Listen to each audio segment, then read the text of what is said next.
அருட்தந்தை அவர்கள் சுருக்கமாக எழுந்தது இந்திய நிகழ்வுகளை மிகவும் சிறப்பாக நடத்தி கொடுப்பார்களாக வாழ்ந்த வருமுடன் தவம் நேரம் செய்வோம்.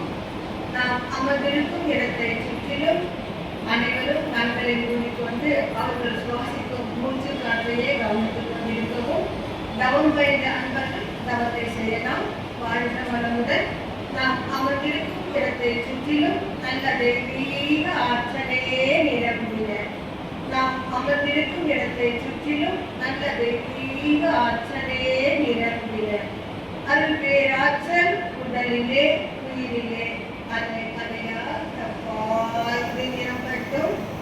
அருள் பேராற்றல் இரவும் பகலும் எல்லா நேரங்களிலும் எல்லா இடங்களிலும் எல்லா துறைகளிலும் துணையாகவும் பாதுகாப்பாகவும் வழி நடத்துவதாகவும் அமையுமாக. அன்னைக்கு வணக்கம், தந்தைக்கு வணக்கம், ஆசான் குருபிரான் அருள் தந்தை வேதாத்ரி மகிழ்ச்சி அவர்களுக்கு ஒருவனுக்கும் நமன் துரியம் தொடக்கம் ஆகினை மகாசக்தி குண்டலினி மூலாதாரத்தில் இருந்த ஆத்மா சக்கரத்தை வைத்து தவம் செய்வோம்.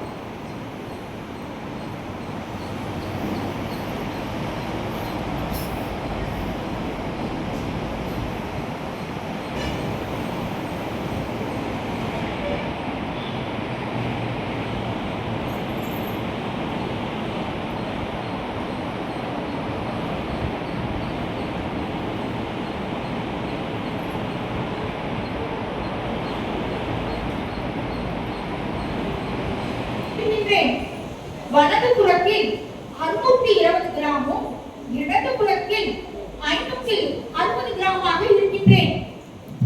நான் என்னுடைய உடலில் நான் நுரையீரல் அல்லவா 4 முதல் 5 லிட்டர் அளவுக்கு கொள்ளளவு காற்றை பிடிக்கக்கூட முடியும்.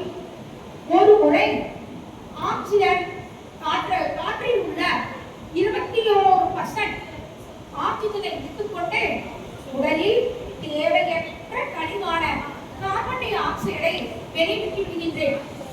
1/2 லிட்டர் அளவிற்கு மூச்சை இழுக்கலாம் விடலாம். ஆனால் நீங்களோ அவ்வாறு இருக்கிறீர்களா? 1/2 லிட்டர் அளவுக்கு இருக்கிறீர்களா? நினைத்து பாருங்களேன். சும்மா அப்படிதான் இருக்கிறீர்கள். அது கூட பரவாயில்லை.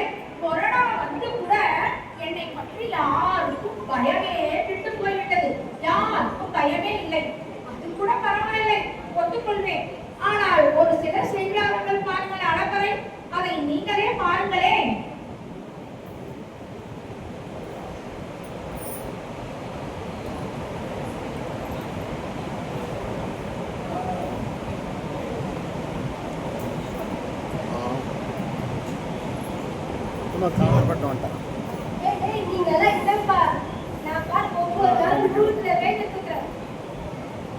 ஐயோ அம்மா, ஏற்கனவே நான் மூச்சு விட்டு விடப்பேன். இது 100 கிலோவா? ஐயோ வேண்டாமா? ஸ்டாக்கா இருந்து என்னம்மா பிரயோஜனம்? ஸ்டாக்கா இருக்கு பாருங்க. என்னால் முடியவில்லையே. இவர்கள் பேரா? இவர்கள் என்ன செய்கிறாரோ தெரியவில்லையே. நீ என்னப்பா 100 கிலோ வெயிட் தூக்குற? நான் ஒரு நாளைக்கு 200 கிலோ வெயிட் தூக்கிட்டு பண்றேன் பாரு. 200 கிலோவா? நான் என்னதான் ஆகுதுப்பா?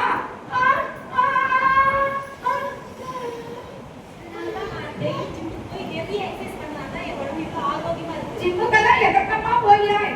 நான் பேசுவது உங்களுக்கு காதுகளுக்கு கேட்கவில்லையா? என்னை உங்கள் கண்களுக்கு எல்லாம் தெரியவில்லையா? ஐயோ, நான் உங்களுடைய லக்ஸ் என்னம்மா இப்படி நிற்கிறாயே? ஐயோ, இதுவேயா யாரும் வருகிறாங்க? இந்தம்மா என்ன சொல்கிறாங்க என்று பார்த்தோம்.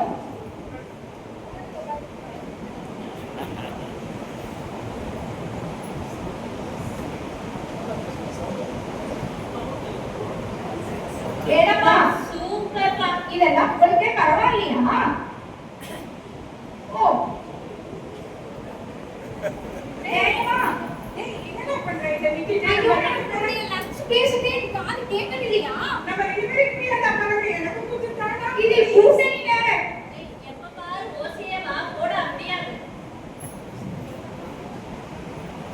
டேய், நீ அவங்க பழகுற மாதிரியா? நீ நான் பழகுறோம். நம்ம 2 பேரும் எவ்வளவு க்ளோஸ் ஃப்ரெண்டா.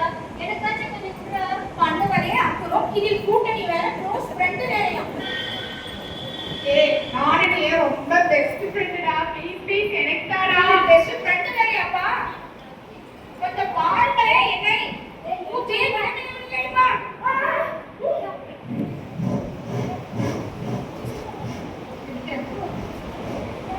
வேண்டாமம்மா, வேண்டாம்.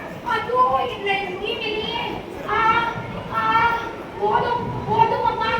ஐயோ ஐயோ, அந்த ராஜு ஐயா எங்கே?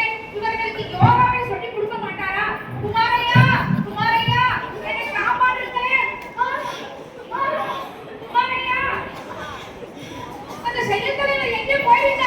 இவர்களுக்கு சொல்லி கொடுக்கவே மாட்டாரா? ஐயோ, வெங்கடேசனையா, என்னை காப்பாற்றுங்கள். என்னால் முடியவில்லையே.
ரத்தத்தில் 1500 மில்லிலிட்டரும் மூளைக்கு 800 மில்லிலிட்டர் என்று நாங்கள் பிரித்துக் கொண்டு ரத்தத்தை அனுப்புகின்றோம். ஆனால் இவர்களோ என்னுடைய இறைப்பை எவ்வளவு இருக்கிறது என்றே இவர்களுக்கு புரிவதில்லை. ஒரு சிலர்கள் சாப்பிடுகிறார்கள் பாருங்கள். எனக்கு மயக்கம் வந்தாலும் சரி, நான் என்ன ஆனாலும் சரி, என்னை கண்டு கொள்வதே இல்லை அப்பா. நான் என்னதான் செய்வேன்? இவர்கள் படுத்து பாடியிருக்கே. ஐயோ, இப்பவே எனக்கு டயர்டாயிடுச்சு.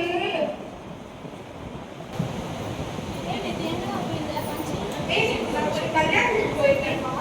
அந்த இட்லி, தோசை, ஆப்பம், இடியாப்பம், பூரி, பொங்கல், மசால் வடை, மெது வடை, 2 வகை சட்னி, சாம்பார், 2 வகை சட்னி, சாம்பார், மசால் வடை, 2 வகை சட்னி, சாம்பார், மசால் வடை, மைசூர்பாக்கு, ஜாம், காளாயம். போதுமா? நானும் அந்த கல்யாணத்துக்கு போயிருந்தேன்ப்பா. நிஜமா? ஸ்வீட் எல்லாம் ரொம்ப செம்மையா இருந்துச்சு. ஓகே, 2 லட்டு, 2 ஜாங்கிரி, 2 மைசூர் பாக்கு, எல்லாமே செம்மையா கட்டிட்டேன்ப்பா. ஏப்பா, ஸ்வீட் சாப்பிடாதீங்க, சாப்பிடாதீங்க, சுகர் வரும் தலைப்பாடா. அடுத்து என்னப்பா? இது என்னப்பா சாப்பாடு கல்யாணம் ஈவினிங்கே போயிருந்தோம்பா. ஓ, இந்த மாதிரியா? ஐஸ்கிரீம், 4 வகை ஜூஸ், 5 வகை பானிபூரி, 5 வகை ஃப்ரைட் ரைஸ், ஓகேவா? அப்படியே ஒரு மாதிரி வந்துருது. முடிச்சிட்டோம். புரியலையே. அதை விடவா நேற்று நைட்டு எப்படி இருந்துச்சு தெரியுமா? 7-8 வகை பொரியல், ஐயோ. 6 வகை சாதம், அம்மாடியோ. சாம்பார், ரசம், குழம்பு, மோர். அது மட்டுமா? வத்த குழம்பு, கார குழம்பு, மோர் குழம்பு, செம்மையா இருந்துச்சு. ஏம்மா, ஸ்ப்ரைட் குடிக்கலான்ட்டு கொஞ்சம் நல்லா சாப்பிட்டேன். ஸ்ப்ரைட் குடிக்கலான்ட்டு ஒரு குட்டி குடிச்சிட்டாப்பா. சாப்பிடவே தப்பு. இதுல ஸ்ப்ரைட் குடிச்சு அதை ஜீரணம் செய்கிறார்களாம். அம்மா, போதும் அம்மா. இது வயிறா இல்ல பணமா காலாயம்மா? அட போங்கப்பா, நீங்க என்ன சாப்பிட்டீங்க? நான் என்ன வெறும் சாப்பாடு தான் சாப்பிட்டீங்க. நான் என்ன சாப்பிட்டேன் தெரியுமா? பீஸா, பர்கர், இது என்ன மோமோ, வகை? ஃப்ரெஞ்ச் ஃப்ரைஸ் எல்லாம் சாப்பிட்டேன்ப்பா. நான் இதெல்லாம் கேள்விப்பட்டதே இல்லப்பா. நல்லம்மா, நீங்க வாழ்க வளமுடன் அம்மா. பால் வச்சு நம்ம வீடு என்ன சாப்பிடுறோம்? அடடே, இது சண்டை வேறையா? இதுல இருந்தாப்பா. இல்ல, இவங்களா சிலவா நல்லது சாப்பிட்டாங்களான்னு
கோமுகாசனம்.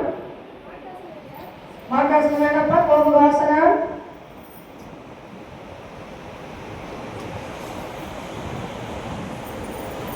புஜங்காசனம்.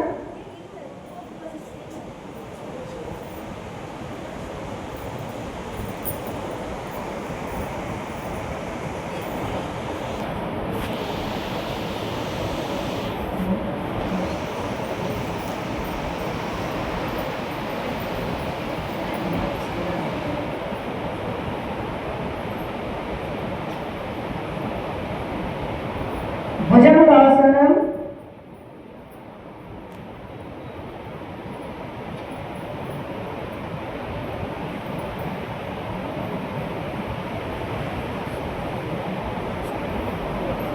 धनुरासनम.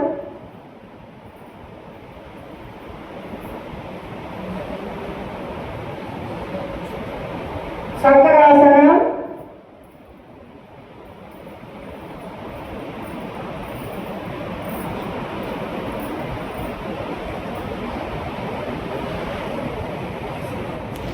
வாழ்க வளமுடன். அதுக்கு அடிப்படையிலே மாட்டேன்.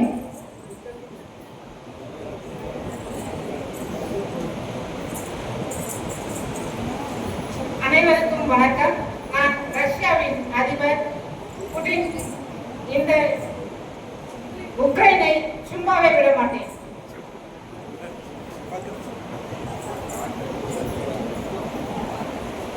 அனைவருக்கும் வணக்கம். நான் உக்ரைன் நாட்டு அதிபர் ஜெலன்ஸ்கி. நான் ரஷ்யாவிற்கு ஒருபோதும் அடிப்படையவே மாட்டேன்.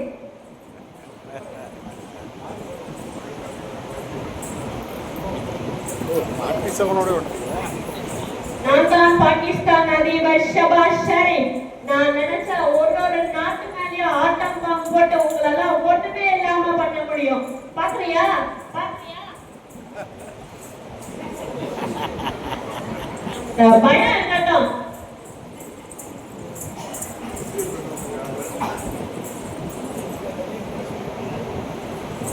அனைவருக்கும் வணக்கம். நான் தான் அமெரிக்க அதிபர் ட்ரம்ப்.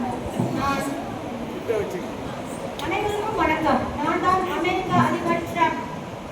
இந்த உலகமே என் கையில இருக்குது. நான் சொல்றதா நீங்க எல்லாரும் கேட்கணும். இல்லைன்னா 100% இருந்து 500% டாக்ஸ் போட்டு எல்லாரும் ஒரு வழி பண்ணிடலாம். புரிஞ்சுச்சா? Be careful.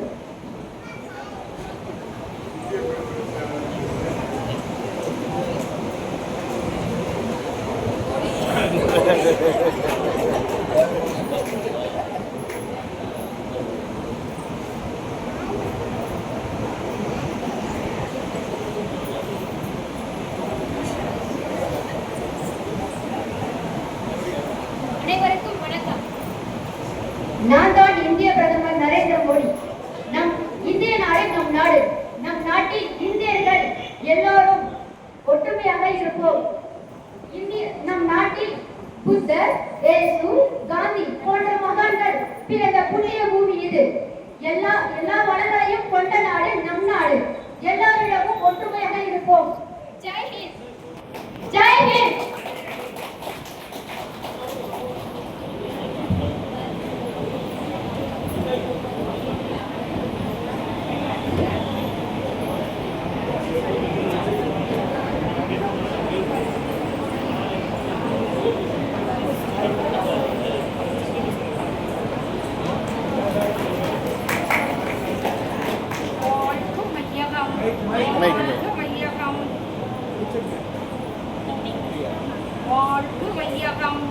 வாழ்க வையகம். வாழ்க வளமுடன்.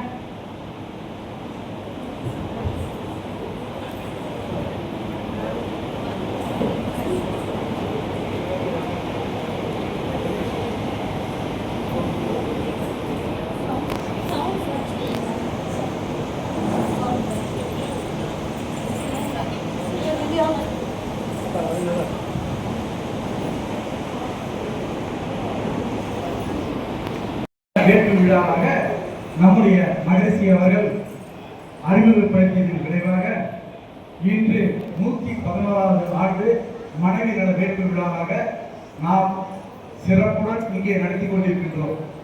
இந்த விழாவிற்கு சிறப்பு சேர்க்கும் வகையில் நம்முடைய மண்டலத்தில் இருந்து மதிப்பிற்கும் மரியாதைக்கும் உரிய ராஜீவ் அவர்கள் வருகை புரிந்துள்ளார்கள். மேலும் சிறப்பு தம்பதியராக ஆன்மீக குடும்பத்தைச் சேர்ந்த மதிப்பிற்கும் மரியாதைக்கும் உரிய பிரபு அவர்களும் அருள் செல்வி பி தமிழ்ச்செல்வி அவர்களும் சிறப்பு தம்பதியராக இங்கே வருகை புரிந்துள்ளார்கள். மேலும் இந்த விழாவினை சிறப்பாக நடத்தி கொடுக்க தமிழகத்தில் தமிழ் மனம் திகழும் ஊர் தஞ்சை மாவட்டத்தினுடைய திருவாரூர், அந்த திருவாரூரிலிருந்து அருமை சகோதரி மூத்த பேராசிரியர் அமுதா ராமநாதன் இந்த விழாவை சிறப்புடன் நடத்தி கொடுப்பதற்காக அரங்காவலர் பெருந்தகைகள் திரளாக வருகை புரிந்துள்ளார்கள். இந்த விழாவினை சிறப்புடன் நடத்தி கொடுப்பதற்காக தலைமைய தலைவர்கள் அரசம்பட்டி, காவேரி, தட்டரள்ளி, ஓம்சக்தி நகர் ஆகிய தலைமையினுடைய தலைவர்கள் உறுப்பினர்கள் இங்கே வருகை புரிந்துள்ளார்கள்.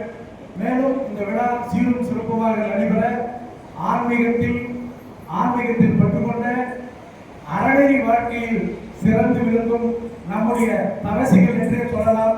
நம்முடைய காவிரிப்பட்டினம் மற்றும் கிருஷ்ணகிரி மற்றும் தருமபுரி, சேலம் ஆகிய பகுதிகளில் இருந்து நம்முடைய மன்றத்தைச் சேர்ந்த அவர்கள் இங்கே வருகை புரிந்துள்ளார்கள். மேலும் நமக்கு தெரிந்த நண்பர்கள் எல்லாம் இந்த விழா எப்படி இருக்கிறது, மனைவிகள் வேற்று விழா என்று சொல்கிறார்களே, மனைவிகளை எப்படி சிறப்பாக செய்வது என்பதை காண்பதற்காக வருகை புரிந்துள்ளார்கள். இத்தகைய அனைவரையும் மேலும் திருச்சியிலிருந்து பேராசிரியர் ராஜபாண்டி அவர்கள் தம்பதிகளாக இங்கே வருகை புரிந்துள்ளார்கள். அனைவரையும் காவிரிப்பட்டினம் மணவள கலைமன்றத்தின் சார்பாக நேரம் கருதி வருக வருக என வரவேற்று என்ற உரையை நிறைவு செய்து கொள்கின்றேன். மூளையில் ஒரு இடத்தில் சிக்கல் ஏற்பட்டாலும் அது உலகில் உள்ள அனைவரையும் பாதிக்கின்றது. அதன் விளைவை எல்லோரும் ஏற்கின்றார்கள். எனவே நாம் செய்வதற்கு முன்னாக என்ன செய்கிறோம், என்ன பண்ணுகிறோம் என்று செயல்படுத்த வேண்டும். உலகில் ஒரு சூரியன் தான்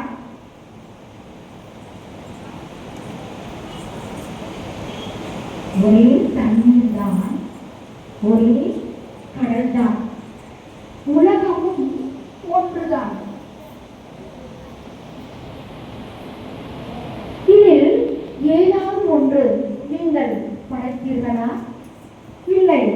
உங்களால் தான் இதையெல்லாம் செய்யத்தான் முடியுமா? அப்படி இருக்கின்ற பொழுது எதற்காக மனிதன் போராடி கொண்டிருக்கின்றீர்கள், போர் புரிகின்றீர்கள். எல்லா மனிதர்களும் மாண்டு விடுகிறார்கள். இதில் உங்களுக்கு என்னப்பா பயன்? ஏதாவது இருக்கிறதா? நான் கூறுவது உங்களுக்கு எல்லாம் புரிகிறதா? எனவே நான் உங்களுக்கு ஏற்கனவே 4 விஷயங்கள் கூறியிருக்கின்றேன். மீண்டும் அதை ஒரு முறை உங்களிடம் கூறுகின்றேன். ஆசையை சீரமைக்க வேண்டும். ஆசையை சீரமைத்தால் கவலைகள் ஒழிந்துவிடும். சினத்தையும் தவிர்த்துக் கொள்ளலாம். அப்பொழுதுதான் நான் யார் என்பது உங்கள் எல்லோருக்கும் தெரியும். அது தெரிந்துவிட்டாலே ஒவ்வொருவருக்கும் தனி மனிதன் ஒழுக்கம் வந்துவிடும் அல்லவா? தனி மனிதன் ஒழுக்கம் வந்துவிட்டால் உலக அமைதி கிடைத்துவிடும். அதற்கு முன் எதற்கையா இந்த போர்? எல்லோரும் பட்டினியால் வாழ்கின்றதை பார்க்கிறீர்கள் அல்லவா? இதற்கு வேறாகவாது நீங்கள் அனைவரும் திருந்தி உலக ஒற்றுமையோடு வாழ்வீர்கள் என்று நம்புகிறேன் ஐயா.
வாழ்க வளமுடன். என்னுடைய பிள்ளைகளாகிய நீங்கள் எல்லோரும் மனம் திருந்தி இதற்கு மேலாக ஒற்றுமையாக வாழ்ந்து இந்த ஓர் உலக கூட்டாட்சியை நீங்கள் அனைவரும் செயல்படுத்துவீர்கள் என்று நம்புகின்றேன். வாழ்க வளமுடன். பெருமதிப்பிற்கும் மரியாதைக்கும் உரிய கோச மண்டலத்தினுடைய தலைவர் ராஜி அவர்களே, சிறப்பு தம்பதிகளாக வருகை புரிந்திருக்கும் பிரபு தமிழ்ச்செல்வி அவர்களே, திருவாரூரிலிருந்து வந்து வருகை புரிந்திருக்கும் டாக்டர் பேராசிரியர் அமுதா ராமராஜன் அம்மா அவர்களே, மற்றும் காவிரிப்பட்டினத்தினுடைய தலைவர் செயல் தலைவர் கே.டி. வெங்கடேசன் ஐயா அவர்களே, மற்றும் காவேரி தவமைய தலைவர் கோவிந்தசாமி அவர்களே, ஓம் சக்தி தவமைய மையத்தின் தலைவர் விஜயகாந்த் அவர்களே, அரசம்பட்டி தவமைய தலைவர் விஜய கணேஷ் அவர்களே, ஐயா மகரிஷனுடைய வேண்டுதலின்படி 1994 இதை கொண்டாடி கொண்டிருக்கிறோம். அப்படிப்பட்ட ஒரு அற்புதமான இந்த விழாவினை அம்மாவுடைய 111வது ஆண்டில் சிறப்பாக கொண்டாட காவிரி பட்டணத்தின் எம்இகே ரொம்ப சிறப்பாக அதனுடைய தலைவர் குமாரையா ஏற்பாட்டிலும், மேலும் நம்முடைய செயல் தலைவர் வெங்கடேசன் ஐயா அவர்களுடைய முழு முயற்சி, அவரும் அவர் குடும்பமும் எப்போதும் இணைந்து கொண்டாடி கொண்டிருக்கிறார்கள். அவர்களுக்கும் இங்கே வந்திருக்கும் அனைத்து அன்பர்களும் அவர்களும் அந்த குடும்பமும் எப்போதும் நம்மளுடைய மன்றத்தின் மேல் அக்கறை உள்ள அனைவரையும் வாழ்த்தி வணங்கி இந்த விழாவினை எல்லாருமே புரிஞ்சுப்போம் மனசுல. உடனே பெண் சொல்றாங்க பாருங்க, உனக்காக பிறந்தேனே எனதழகா, பிரியாமல் இருப்பேனே பகலிரவா என்றும் அவர் அதுக்கும் மேல ஒரு படி போயிட்டு சொல்றார் பாருங்க, 7 ஜென்மம் என்பது மனைவி என்பது, அதில் நீ வேறு நான் வேறு யார் சொன்ன. இந்த உலக அமைதி என்ற ஒரு நோக்கத்திற்காக அர்ப்பணித்து பல எண்ணற்ற வாழ்வியல் சிந்தனைகளை, தத்துவங்களை, உண்மைகளை பயிற்சிகளாக நமக்கு அளித்து இன்றும் ஸ்தூலத்தால் மறைந்து சூக்குமத்தால் நம் ஊரிலும் உயிரிலும் கலந்து நிறைந்து நம்மை வழிநடத்தி கொண்டிருக்கும் ஆசான் அருட்தந்தை அவர்களுடைய தெய்வீக திருவடிகளை வாழ்த்தி வணங்கி இந்த ஒரு அற்புதமான இனிமையான சிறந்த ஒரு விழாவிலே ஆர்வத்தோடு பங்கேற்றுக் கொண்டிருக்கக்கூடிய தம்பதியர்களுக்கும் மற்றும் அனைத்து அன்பர்களுக்கும் என்னுடைய பணிவான வணக்கங்களையும் வாழ்த்துக்களையும் தெரிவித்துக் கொண்டு இந்த காவேரி பட்டினம் என்று சொல்லக்கூடிய இந்த அறக்கட்டளையிலே இந்த ஒரு விழாவை மிகச்சிறந்த முறையிலே ஏற்பாடு செய்து நடத்தி கொண்டிருக்கக்கூடிய அறக்கட்டளையை சார்ந்த அன்பர்கள் அனைவருக்கும் என்னுடைய பணிவான வணக்கங்களையும் வாழ்த்துக்களையும் தெரிவித்துக் கொண்டு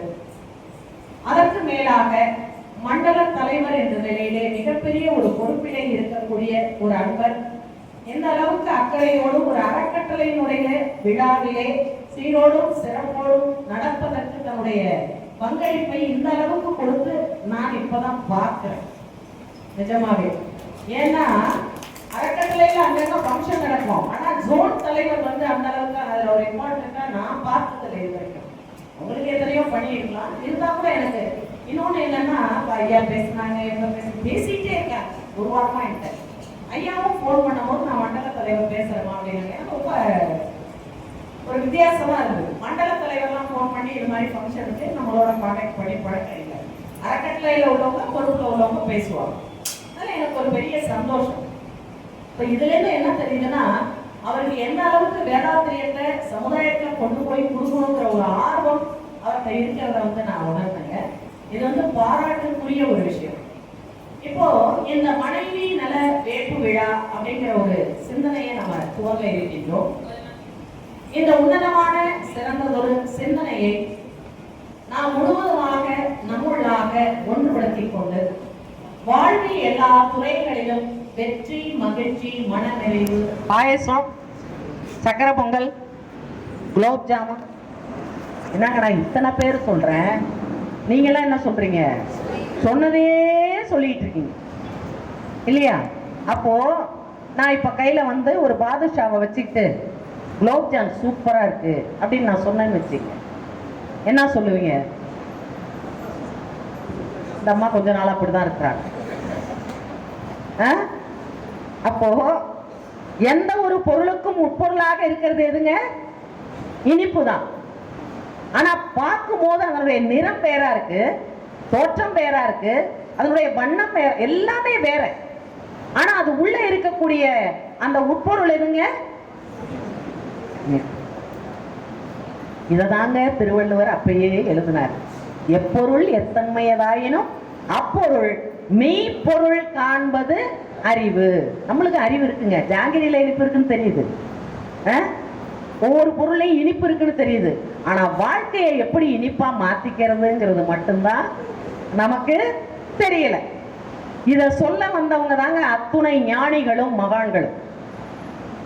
அருவுருவாம் அகத்ததனை விளக்கி அல்லல் கலைந்து உலக மக்கள் அமைதி பெற்று வாழ, கருவிளக்கி மனவளத்தை பெருக்கி காக்கும் கலையதனை கவி மூலம் எடுத்துரைத்த திருமூலர், தாயுமானார், ராமலிங்க திருவருளார், திருவள்ளுவர், மணிமொழியார். இப்ப திருமூலர் எல்லாருக்கும் தெரியும், தாயுமானார் தெரியும், வள்ளலார் தெரியும், திருவள்ளுவர் தெரியும், மணிமொழியார் யாருங்க? இது நிறைய பேர் எனக்கு போன் பண்ணி கேட்டாங்க. மணிமொழியார்னு சுவாமிஜி எழுதியிருக்காரு. யாரை எழுதியிருக்காரு? மாணிக்க வாசகர். யாவர்க்கும் மேலாம் அளவிலா சீருடையார், யாவர்க்கும் கீழாம் அடியேனை, யாவரும் பெற்றறியா பேரின்பத்துள் வைத்தார், மற்றதற்கு அரியேன் செய்யும் வகை எழுதுறார். எல்லாத்த விட பெரியவன், அவனுக்கு ஈடு இணையே கிடையாது. எல்லாத்துக்கும் கேவலமான கீழ்த்தரமான ஒருத்தன் யாருன்னா நான் தான். ஆனா என்ன தூக்கி எங்க வச்சுட்டான்? யாவரும் பெற்றறியா பேரின்பத்துள் வைத்தான். என்னில் அவனை வைத்தேன், ஏற்றி வைத்தேன், போற்றி வந்தேன், என்னுள் அவன் நிறைந்தான், இறைவனாகி பாடுகிறேன். மகிழ்ச்சி எழுதுறார். வார்த்தைகள் தான் வித்தியாசம், ஆனா அனுபவம் ஒன்றுதான். நான் பார்த்துட்டேங்க. தாயுமானார் என்ன மகிழ்ச்சி எழுதுறார். அறிவேதான் தெய்வம் என்றார் தாயுமானார், அகத்ததுதான் மெய்ப்பொருள் என்று எடுத்துக்காட்டி அவ்வறிவதனை அறிவித்தார் திருவள்ளுவர். அவ்வறிவை அறிவதற்கு முறைகள் சொன்னார் அறிஞர் திருமூலர். அவ்வறிவில் ஆழ்ந்த ஆனந்த கவியாத்தார் ராமலிங்கர். அறிவில் அறிவாய் நிலைத்திருந்தோர், அறப்பகுத்தோர், அதை வாழ்ந்து காட்டினோர் நினைவு கூறுவோம். மகிழ்ச்சி சொல்லுவாங்க, வள்ளல் பெருமான் சொல்லுவார், நான் உரைக்கும் வார்த்தையெல்லாம் நாயகன்றன் வார்த்தை, நம்புமினோ நமரங்கால் நல்ல தருணம் இதுவே. நான் சொல்றது எதுவுமே என் வார்த்தை இல்ல. மகிழ்ச்சி என்ன எழுதுவாரு? இறைவா உன்னருளே என் உளத்தில் கருத்தாய் மாறி உருண்டுருண்டு வார்த்தைகளாய் கவிகளாகி சின்மயமாய் எண்ணறிவை மாற்றிக்கொண்டு தெளிந்த நீரோடை போல் ஓட அன்பர்கள் உள்ளத்தை அடையும் பொழுது அடையும் பேரானந்தத்திற்களவில்லை.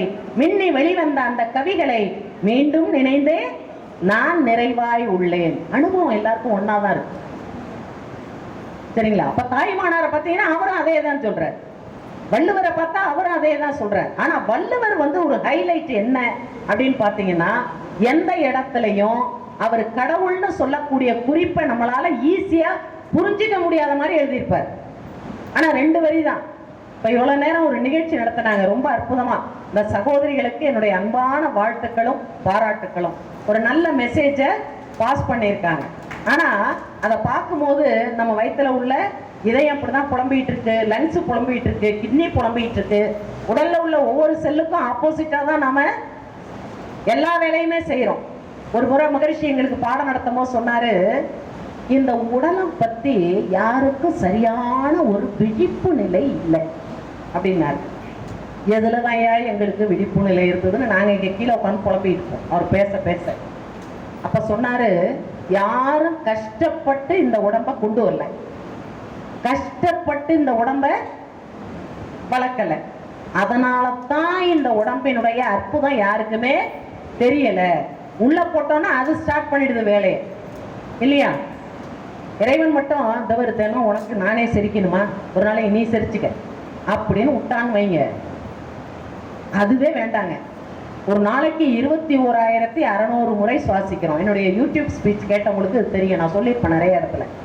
21,600 முறை சுவாசிக்கிறதுல உனக்காக நான் 10,000 வேணா இழுத்து விடுறேன், சொச்சத்தை நீ இழுத்து விடு அப்படின்னு இறைவன் சொல்லிட்டான்னா இப்படி ஸ்டைலா மேக்கப் பிடிச்சி பேச முடியுமா? நீங்க எல்லாம் உட்காந்து கேட்க முடியும்? இருங்க இப்பதான் 1331 அப்படின்னு எண்ணிக்கிட்டு உட்காந்துருக்கதான் நேரம் சரியா இருக்கும். எந்த வேலையும் நம்ம பண்ண முடியாது. அவன் நமக்காக உள்ள பண்ணிட்டு இருக்கான், நம்ம எல்லாம் தெனாவிட்டா தெரிஞ்சுட்டு இருக்கிறோம். அந்த அருமை நமக்கு தெரியல. இருவர் மண் சேர்த்திட ஒருவர் அதை பண்ண 2 மாதத்தில் வைத்த சூளை அற்புதமான சூளை என்றாலும் அரை காசு பெறாதென்று ஆடு பாம்பேம்பர் பட்டினத்தார். ஆனா இது அரை காசு போறாததான். கிட்னிக்கு என்ன விலை இன்னைக்கு? ஒன்று உள்ள இருக்கிற உறுப்புகள்லாம் எவ்வளவு காஸ்ட்லியான இன்ஸ்ட்ருமெண்ட் எல்லாம் உள்ள வச்சு நமக்கு கொடுத்துருக்கான். ஆனா அதனுடைய மதிப்பு நமக்கு தெரியல இல்லையா? வாழ்க்கையை என்னவா நம்ம மாத்திட்டு இருக்கோங்க? மகரிஷி சொல்வார், இறை வழிபாடு என்பது ஆலயத்துக்கு சென்று செய்வது அல்ல. உன்னுள்ளாக இறைவன் செய்து கொண்டிருக்கக்கூடிய அந்த அத்துணை செயல்பாடுகளுக்கும் ஒத்த வகையில உன்னுடைய வாழ்க்கையை நீ மாற்றிக்கொண்டால் அதுதான் உண்மையான வழிபாடு சொல்லிட்டார். பசிக்குதான் சாப்பிடும். மகரிஷிகிட்ட நாங்க ஒரு பேராசிரியர் கேட்டாரா, சுவாமிஜி எல்லாத்துக்கும் பயிற்சி கொடுத்துருக்கீங்க, ஏன் சுவாமிஜி வாய்க்கு மட்டும் பயிற்சியே கொடுக்கல? மகரிஷி சொன்னாரா, அதுக்கு நீங்க ரெஸ்ட் கொடுத்தால நான் பயிற்சி கொடுக்கறது.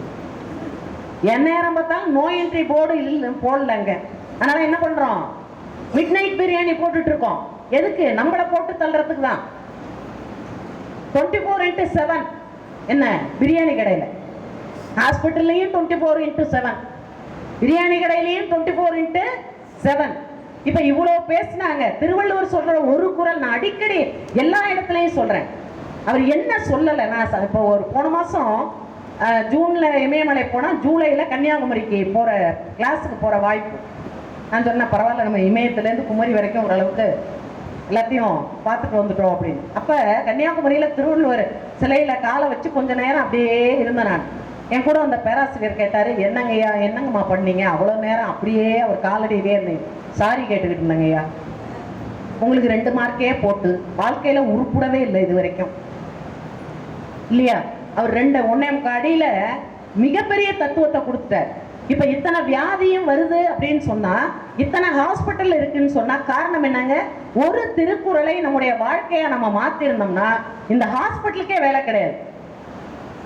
தீயளவு இன்றி தெரியான்கண் நோய் அளவின்றி படும். வரும்போது ஔவையாரையும் அதிகமானையும் பார்த்தேன். நெல்லிக்கனி கொடுக்குற அந்த இதை அப்படியே வணங்கினேன். ஏம்மா கொஞ்சம் ஞானத்தை கொடுங்கம்மா, உங்க அளவுக்கெல்லாம் நாங்கள் வர முடியாது, அது கன்ஃபார்மா தெரியும். இருந்தாலும் ஓரளவுக்காவது இந்த பிறவியில கொஞ்சம் நாங்கள் எங்களை திருத்திக்கிறதுக்கு உண்டான ஞானத்தை கொடுங்க அப்படின்னு சொல்லி வேண்டிட்டு வந்தாங்க. அப்ப தீயளவு இன்றி தெரியான்கண் நோய் அளவின்றி படும்னா எவ்வளவு சாப்பிட்றதுன்னே தெரியாம சாப்பிட்றவனுக்கு எவ்வளவு வியாதி வரணும்னு தெரியாமையே வியாதி வரும்னு அப்பயே எழுதி வச்சுட்டேன். அப்ப நம்ம உடல் கெடுறதுக்கு முதல் காரணம் என்னங்க? 5 அளவு முறைன்னு மகரிஷி இதை விட இனிமே எந்த மகானாலையும் வந்து இறங்கி சொல்ல முடியாது, அத்தனையும் சொல்லிட்டார். அப்போ இதுவரைக்கும் அந்த மகான்களினுடைய நிலை என்ன அப்படின்னு பாத்தீங்கன்னா, திருவள்ளுவரை அதுல இருந்து கொஞ்சம் நம்ம நவுத்தி தாங்க வைக்கணும். ஏன்னா திருவள்ளுவர் வந்து எல்லாத்தையும் கவர் பண்ணுவார். ஆனா ஞானிகள் மகான்கள் சித்தர்கள் என்ன பண்ணுவாங்கன்னா, அவங்கள ஒரே போக்கஸ் தான், இறைவனை நோக்கி நீ போகணும். அதுக்கு நீ என்ன பண்ணணும்? பற்றற்ற நிலைக்கு வரணும். எல்லாத்தையும் விட்டுட்டு நீ வந்துடணும். அப்பதான் நீ என்ன பண்ண முடியும்? ஃபுல்லா இறைவன் கிட்ட நீ போக முடியும் அப்படின்னு சொல்லிட்டாங்க. ஆனா அந்த இத்தனை காலமா சொல்லப்பட்ட அந்த ஒன்றை வேறொரு கோணத்துல ஆப்போசிட் டைரக்ஷன்ல கொண்டு போனவர் வேதாத்ரி மகரிஷி. ஏன்னா இல்லறத்தில் இருந்து கொண்டே மெய்ஞான விளங்கி வாழ இயலாத காலம் ஒன்று இருந்ததுண்டு. இல்லறத்தை விட்டு பலர் துறவை நாடி எங்கெங்கோ சுற்றி அலைந்தார். அந்நாளில் இல்லறத்தில் இருந்து கொண்டே கடமைகளை செய்து இறைநிலையை அறியும் உயர் அறம் கண்டோம். இல்லறமும் துறவமும் ஒன்று சேர்ந்த உயர் அறம் கண்டோம், மகிழ்ச்சியுற்றோம். இல்லறத்தை ஏற்று நடத்த பெறக்கூடிய என்ன நிலை துறவு. துறவுக்கே ஒரு வித்தியாசமான ஒரு அணுகுமுறையை கொடுத்தவர் யாருன்னு கேட்டா வேதாத்ரி மகரிஷி தான். அப்போ இந்த ஐயா கூட சொன்னாங்க, பெண்ணின் பெருமையை அம்மா பேசினா நல்லா இருக்கணும். நானும் பார்க்குறேன், நியாயமா பார்த்தா பெண்ணின் பெருமையை ஆண்கள் தான் பேசணும். பேசிட்டு இருக்கிறோம். அது என்னன்னே எனக்கு புரியல. நாங்க எங்களை பேசுனா நாங்க எப்போதும் உயர்வா தானே பேசிக்குவோம். ஆனா இங்க உண்மையை தான் பேசுவோம். பெண்கள் எப்படி இருக்கணும், எப்படி இருக்கக்கூடாதுங்கிறதையும் நான் பேசுவேன் எல்லா இடத்துலையுமே. ஏன்னா பெண்கள் பெண்கள்னு போற்றியே பேசிட்டு இந்த இடத்துல நான் ஒரு சம்பவம் சொல்றேங்க. ஒரு 2 இடத்துல எனக்கு இந்த அனுபவம் கிடைச்சிது. ஒரு தடவை ஆழியார் அருளரங்கத்துல பெண்ணின் பெருமையை, அதாவது குடும்ப அமைதி பேசுவேன். மௌனம் வந்து அந்த மௌனம் வந்து அருளரங்கத்துல நடந்தது. ஏன்னா 320 பேர் வந்துட்டாங்க. அதனால எந்த ஹால்லையும் இடம் இல்லைன்னு சொல்லிட்டு அருளரங்கத்துல நடந்தது அந்த மௌனம். அப்ப நான் பேசும்போது கடைசி நாள் வெள்ளிக்கிழமை அன்னைக்கு எப்பொழுதுமே குடும்ப அமைதி பேசுவேன். அப்ப நான் பேசும்போது என்ன அறியாமையே நான் சொல்றேன், பெண்கள் உயர்வுன்னு பேசுறதுல ஒரு பிரயோஜனமும் கிடையாது. பெண்கள் பெண்களுக்கு உண்டான இலக்கணத்தோட இருக்கணும் அப்படின்னு சொல்லிட்டு அன்னைக்கு எனக்கு அது மகரிஷி அங்க இருந்த அன்பர்களுக்காக என்ன அப்படி டியூன் பண்ணாரான்னு எனக்கு தெரியல. நான் பேசி முடிச்சுட்டு உயர்வுல பெண்களுக்கு ஒரு இடத்தை அவங்க கொடுக்கவே இல்லை. அது ஆண்களுக்கு மட்டும்தான் துறவு இறைவனை, அதாவது சமண மதத்துல ஒரு முறை படிச்சேங்க. பெண்கள் வந்து அந்த மதத்துல வந்து முழுமையா துறவுக்கு வர முடியாது. அவங்க துறவுக்கு வரணும்னா இந்த பிறவியில அவங்க அந்த பணிவிடையெல்லாம் செஞ்சா அடுத்த பிறவியில அவங்க ஆணா பிறந்து அந்த மதத்துல வந்து அவங்க அதை சேர்ந்து இறைவன் அடையலாம். இதெல்லாம் யாராவது நம்புற மாதிரி இருக்கா? முன்னை பிறவியில் செய்த முதுதமும் பின்னை பிறவியை பெற்றால் அறியலாம். தன்னை அறிவது அறிவாமத்தை விட்டு பின்னை அறிவது பேய் அறிவாமேம்பர் திருமூலர். நீ முன்னாடி பிறவில என்னவா இருந்தோம், பின்னாடி பிறவில என்னவா இருந்தோம்லாம் யோசிக்காத. நீ போன பிறவில என்ன செஞ்சியோ அதனுடைய நன்மை தீமை தான் இன்னைய உன்னுடைய வாழ்க்கை. இந்த பிறவில நீ என்ன நல்லது கெட்டது செய்யறியோ அதுதான் உன்னுடைய அடுத்த ஜெனரேஷன். அதனுடைய வாழ்க்கை முறை அப்படிதான் அமையும். அப்போ இந்த விஷயத்துல இறைவனை பற்றிய விளக்கங்கள் சொன்ன அந்த காலகட்டத்துல வேதாத்ரி மகரிஷி என்ன கொடுக்கிறார்னா, இறைநிலை தத்துவம், மனம், உயிர், அறிவு, தெய்வம் என்று சொல்லக்கூடிய 4 மறைபொருளை உணர்ந்து அதற்கு மேலாக அந்த இறைநிலையாகவே மாறக்கூடிய அனுபவத்தை ஒருவர் பெற வேண்டும் என்றால் அதற்குண்டான விளக்கங்களை எல்லாம் கொடுத்துட்டு அந்த தத்துவ விளக்கத்துல அந்த இறைநிலையை பற்றிய ஒரு ஆன்மா பயணப்படக்கூடிய இடத்திலிருந்து எல்லை என்று சொல்லக்கூடிய அந்த மெய்ப்பொருளை அடையக்கூடிய அந்த நிலை வரைக்கும் அவர் உணர்ந்த தத்துவ விளக்கங்களை சொன்ன வகையில 2 உள்ள புகுத்துறாருங்க. ஒன்னு பெண்ணின் பெருமை, இன்னொன்னு குடும்ப அமைதி. இதுவரைக்கும் எந்த ஒரு ஆன்மீக இயக்கத்திலையும் பெண்ணின் பெருமை இந்த மாதிரி தத்துவங்கள்லாம் உள்ள தத்துவ விளக்கங்களுக்குள்ள வந்ததே கிடையாது. வேதாத்ரி மகரிஷி தான் இதை கொண்டு வர்றார். ஆனா வேதாத்ரி மகரிஷி தான் இதை கொண்டு வர்றாருன்னு நம்ம நினைச்சிட்டு இருக்கோம். நான் ஒரு புஸ்தகம் படிச்சேங்க. அதாவது சாரதா தேவியார் அவங்களுடைய வாழ்க்கை வரலாறு. அதை படிக்கும் போது அதுல ஒரு அற்புதமான விளக்கம் நான் பார்த்தேன். அதாவது 4 வேதங்கள், ரிக்வேதம், யசுர்வேதம், சாமவேதம், அதர்வண வேதம். அந்த ரிக்வேதம் தான் தலைமையான வேதம். எல்லாத்துக்கும் ஃபர்ஸ்ட் அதுதான். நிறைய விஷயங்களை சொல்லப்பட்டது, ஏராளமான ஸ்லோகங்கள் அதுல இருக்கு. அதுல 20,000க்கும் மேலான ஸ்லோகங்களை பெண்கள் எழுதியிருக்காங்க. இது வந்து படிக்கும் போது எனக்கு ரொம்ப ஆச்சரியமா இருந்தது. அதாவது வேதத்துல பெண்கள் வந்து அந்த பிரம்ம விளக்கத்தை 20,000 ஸ்லோகம் எழுதியிருக்காங்க. ஆனால் அந்த வேதத்தை பெண்கள் தொடவே கூடாதுன்னு ஒரு காலம் உண்டு. இதுதான் வந்து மகரிஷி சொல்லுவாங்க, எங்கே ஆன்மீகம் பெண்களுக்கு மறைக்கப்பட்டதோ மறுக்கப்பட்டதோ அதன் காரணமாகத்தான் ஆன்மீகம் என்ற ஒன்று முழுமையாக இன்னைக்கு மனித குலம் முழுவதும் பரவறதுக்கு வாய்ப்பு இல்லாம இருக்குது. அப்போ ஒரு பெண்ணுக்கு ஆன்மீகம் என்பது எப்படி இருக்கணும்னா, பெண்களுக்கு தேவையே இல்லைன்னு சொன்ன காலம் போக அந்த காலத்துல சொல்லிட்டாங்க. அதாவது என்னன்னா, சீதை, மண்டோதரி, திரௌபதி, தாரை, அகலிகை இவங்கெல்லாம் இருக்காங்க இல்லையா, இந்த மாதிரி பெண்கள் எல்லாரையும் வரிசையா கண்ணதாசன் சொல்லுவார். அந்த சீதை, மண்டோதரி, தாரை, அகலிகை, திரௌபதி, இவங்கெல்லாம் அருந்ததி, அகலிகை, இந்த மாதிரி பெண்கள் ஒரு 7 பெண்களை காலையில எழுந்த உடனே பெண்கள் நினைச்சு வணங்கணும் அப்படின்னு சொன்னாங்க. அப்ப என்கிட்ட சொல்லும்போது நான் கேட்டேன், இது ஏன் இந்த 7 பேரையும் வணங்கணும் அப்படின்னா, இந்த 7 பேருமே ஆண்களால ரொம்ப பாதிக்கப்பட்டவங்க. அவங்க வாழ்க்கையில சந்தோஷத்தையே அவங்க ரொம்ப பார்க்கவே இல்லை. நான் கேட்டேன், காலையில எந்திரிச்சு சந்தோஷமா இருக்கிறவங்கள நினைக்கிறதா இல்ல காலம் பூரா அழுதுகிட்டே இருந்தவங்கள நினைக்கிறதா? இது எனக்கு உடன்பாடு இல்லை. என்ன மகிழ்ச்சி சொல்லுவாங்க, சொல்லால் மட்டும் நம்பாதே சுயமாய் சிந்தித்தே தெளிவார். அந்த பெண்கள் முழுவதும் தன்னுடைய வாழ்க்கையில எல்லாருமே ரொம்ப துன்பப்பட்டவங்க. நம்ம படிச்சிருக்கோம் இல்லையா?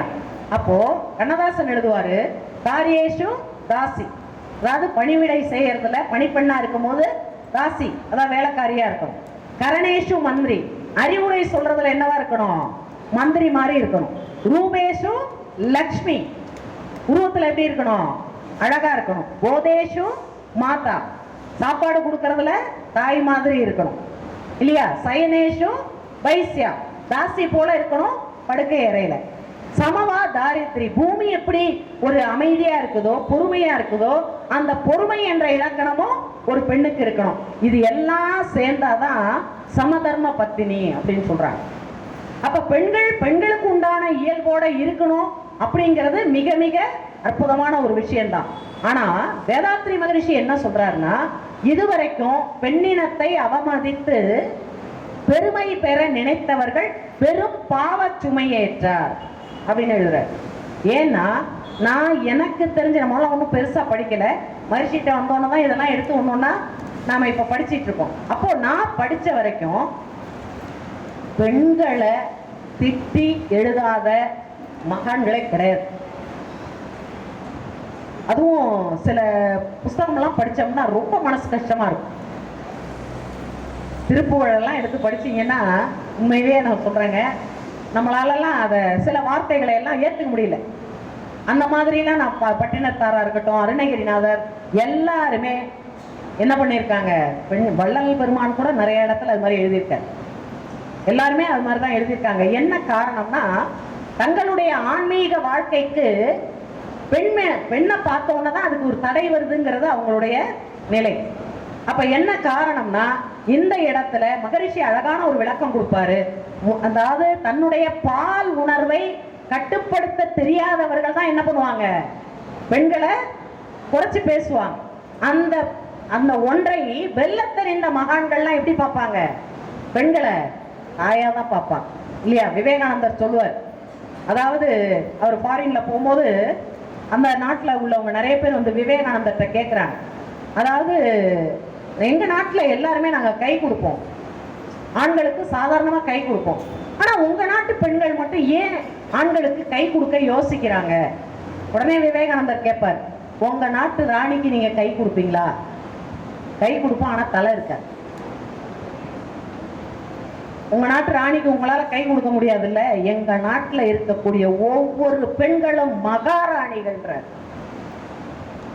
அப்போ தாய்மை உணர்வோட, அதாவது பிச்சை எடுக்கிறவங்க கூட தாயேன்னு தான் கூப்பிடுவான். எங்க ஊர், எங்க நாட்டுல எல்லா பெண்களையும் தாயாக பார்க்கக்கூடிய ஒரு நாடு எங்களுடைய நாடு. எங்களுடைய தேசமே என்ன, பாரத மாதா இல்லையா? பெண்ணையே நாங்க வந்து தேசமா மதிக்கக்கூடிய நாடு எங்க நாடுன்னு விவேகானந்தர் சொல்றார்.